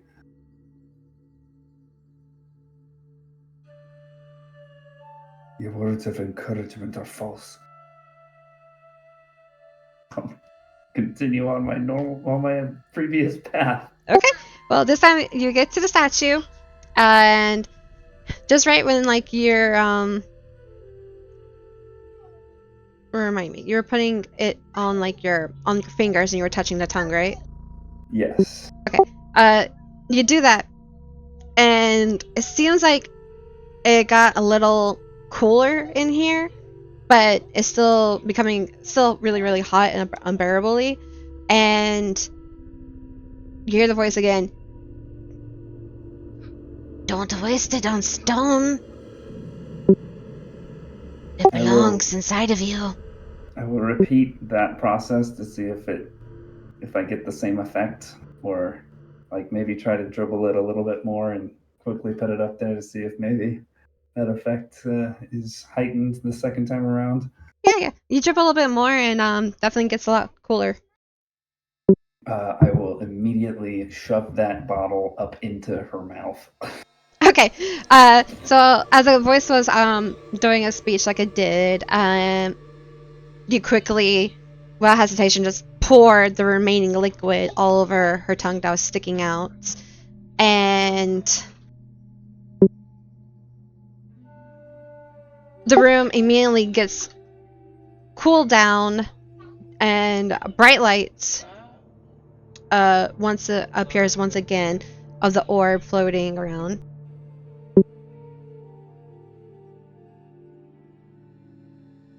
Let me just do this. Understand.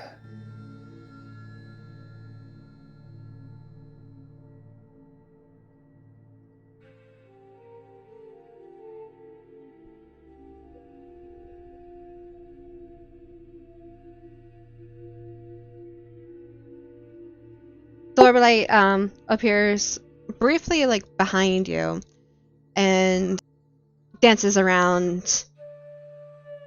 Riah, you passed the test. What is this? I don't understand. You will.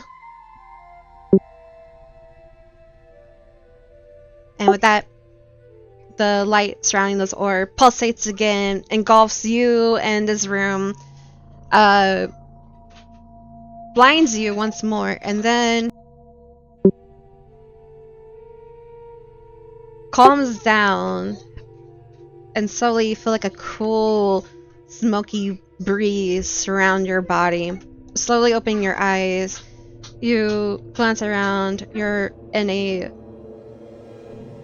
small stone-like room, very, very dark, with only like a center point of a light in center, and like with platform and like moss covering bits and pieces of it, and 2 pillars, one on each side. And in the center, you notice between the swirling of the smoke and the fog and the lights, you notice a semi-tall figure with 2 orbs dancing around in a circle, seems like it's taking turns jungling each light, one by another, wearing a multi-layered cloak, with spikes on the shoulders, jewels around the belt, wearing a mask with bright blue greenish eyes piercing through you, with long silver hair. And the orbs of light, one of them is white with gray smoke, and the other one is green with black smoke.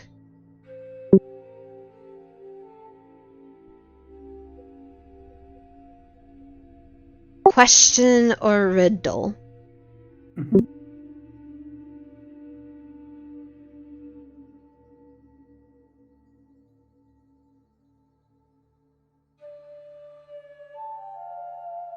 He holds out the orb with the white with the gray. Question. And then with the other hand, he holds out green with black orb. Riddle.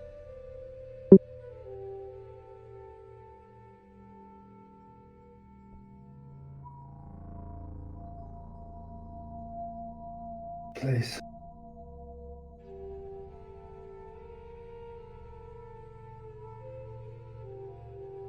What was that? Sorry. Are you my genie? Question or riddle? Question.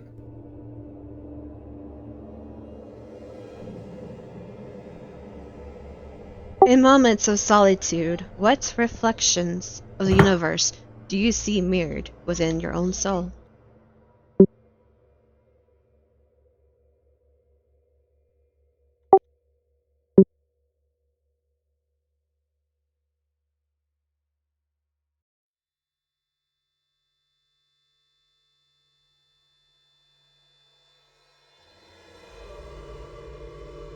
Unbounded potential.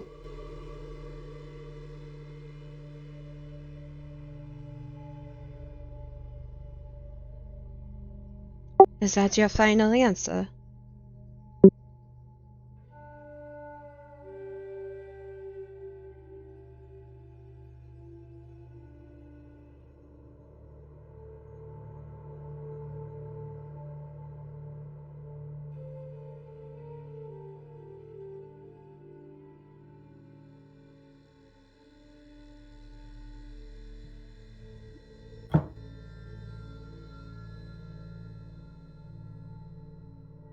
Sorry, did I went through?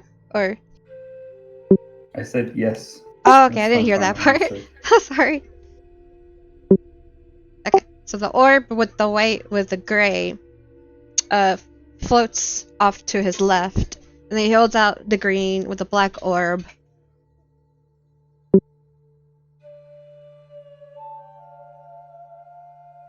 I am fierce yet gentle. I can caress your cheek or uproot a tree.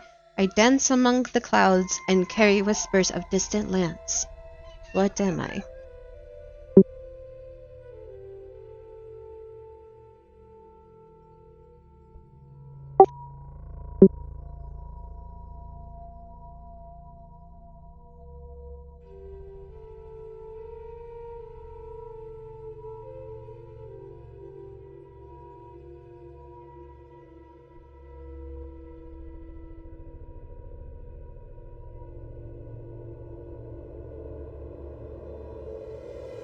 By that which the god of my father controls. Wind.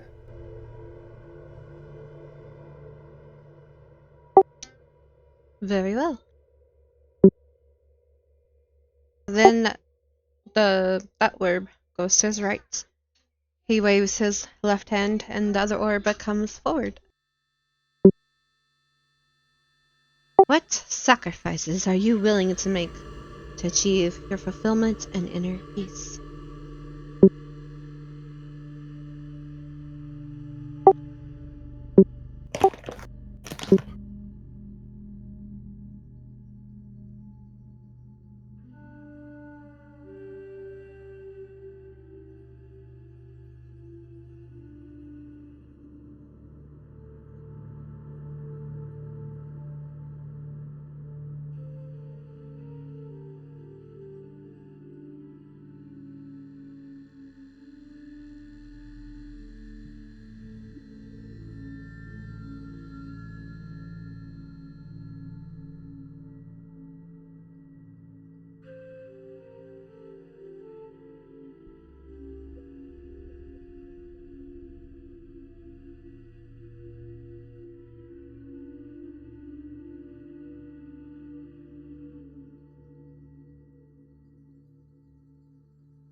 do not seek inner peace.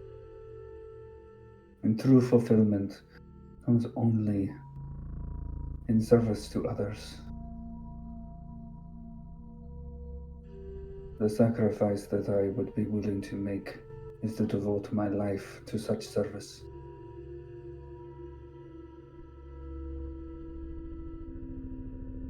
Is that your final answer? Yes. Nods. He moves the white with the gray orb back to the left and flicks his right hand and brings the green and black orb back in front. I speak without a mouth and hear without ears. I have no body, but I come alive with wind. What am I?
I don't know this one.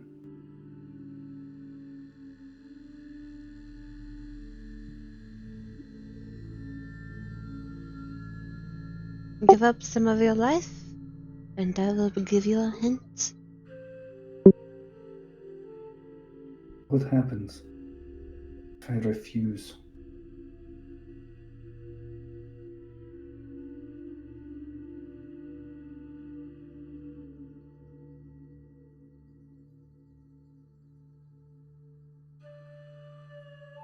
He goes silent.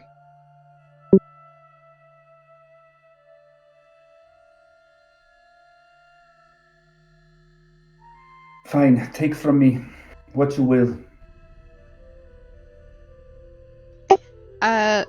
From the orb in front of him, which is like the green and black one, you'll see like the two colors merge and swirl together in like a beam and goes straight to your heart, connecting to the orb. And pulls out a white light from you, and the beam sucks back into the orb. And now, like, a one single white light floats around this orb, and you lose 1 hit point.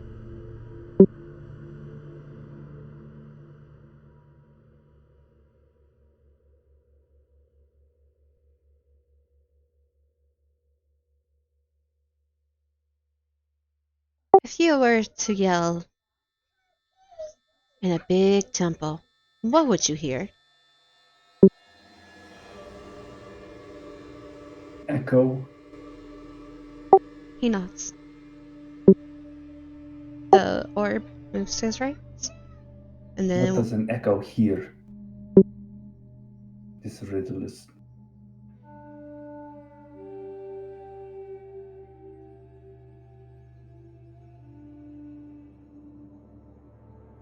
An echo hears nothing. I spit on the ground. you see him. He smiles and tilts his head.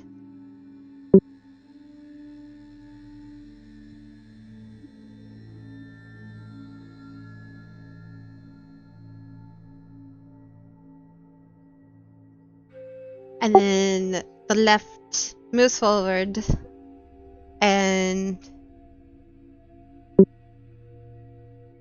the white with the gray orb moves forward and stands in front.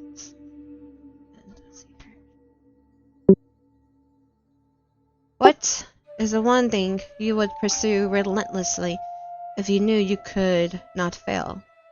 And why does this desire resonate so deeply within you?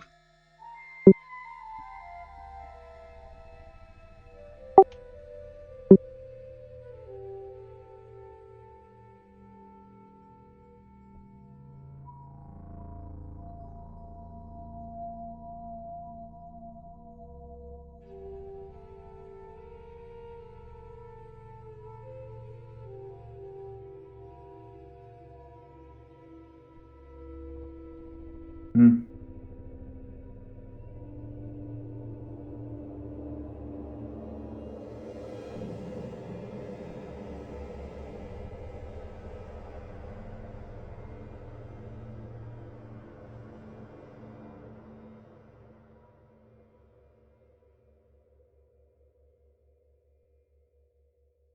There was something that I knew that I could not fail at. What would be the point of pursuing it relentlessly? The fulfillment of the pursuit lies within the challenge, in the knowledge that you may fail. The victory is in overcoming the potential of failure.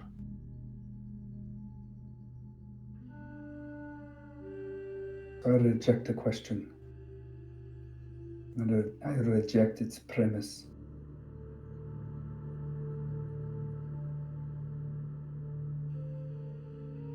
Is that your final answer? Yes. He nods. The white and gray orb flows back to the left. Final one, he says, and he switches, and the green with the black with the white floating orb comes out forward.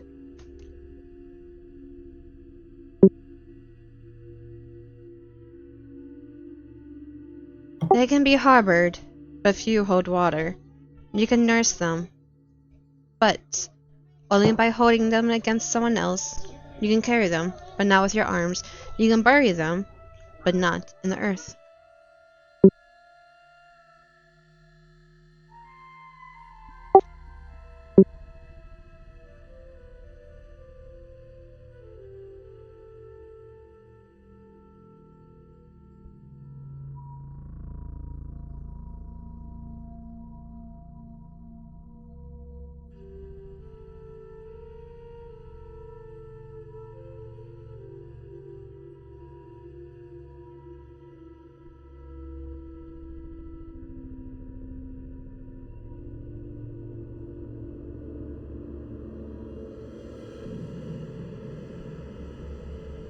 I would say feelings.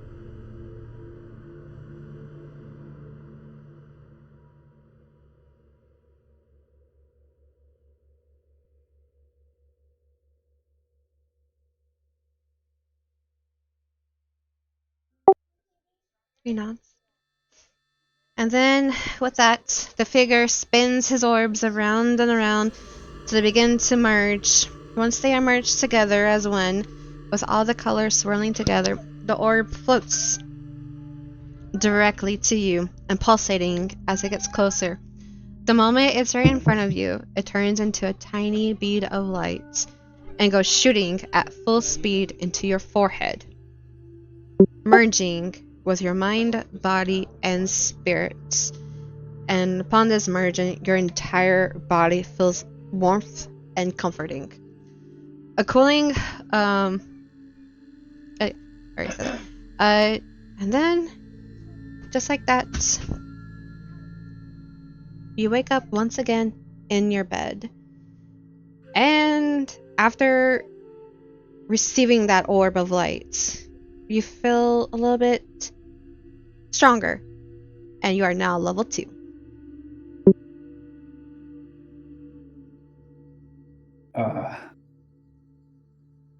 And we'll end that here.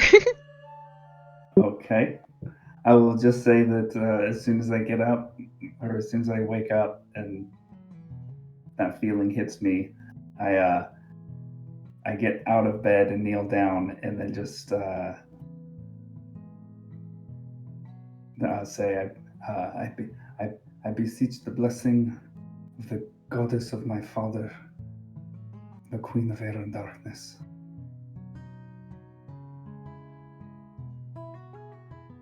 And that's gonna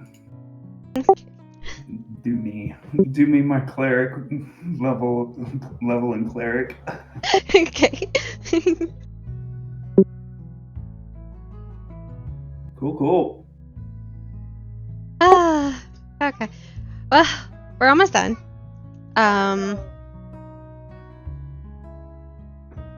I will say we should definitely finish up. Yeah, we 100% should be able to finish up tomorrow. Okay, so you said 5 your time. So let's make it. Would 5:30 your time be a little bit better for you? 5 my time is good. Tomorrow, you're talking about? Yeah, for you. Yeah, that would work for me if it works for you. Okay, sure. Okay. 5:30, and we'll end at +3. You said 8 was your cutoff? I'm trying to remember your time. Yeah, I mean 8's ideal for me, but Okay, I could okay. go longer if need be. Okay, nah, I think that should be way plenty. That's like 2.5 hours? Yeah. Okay, well, I'll see you tomorrow at 5:30 your time, 8:30 my time. Okay, sounds good. Uh, Wait, 5:30 you said? Yeah, for your time, right? Yeah, I can do 5. Oh, you can do 5. Okay. Yeah. Oh, yeah, sure. Let's just do 5 then. Okay. Sounds bueno. Okay. Well, I hope you enjoyed it. Yeah, it was fun. Good times. Good times. And I'm level 2, hooray!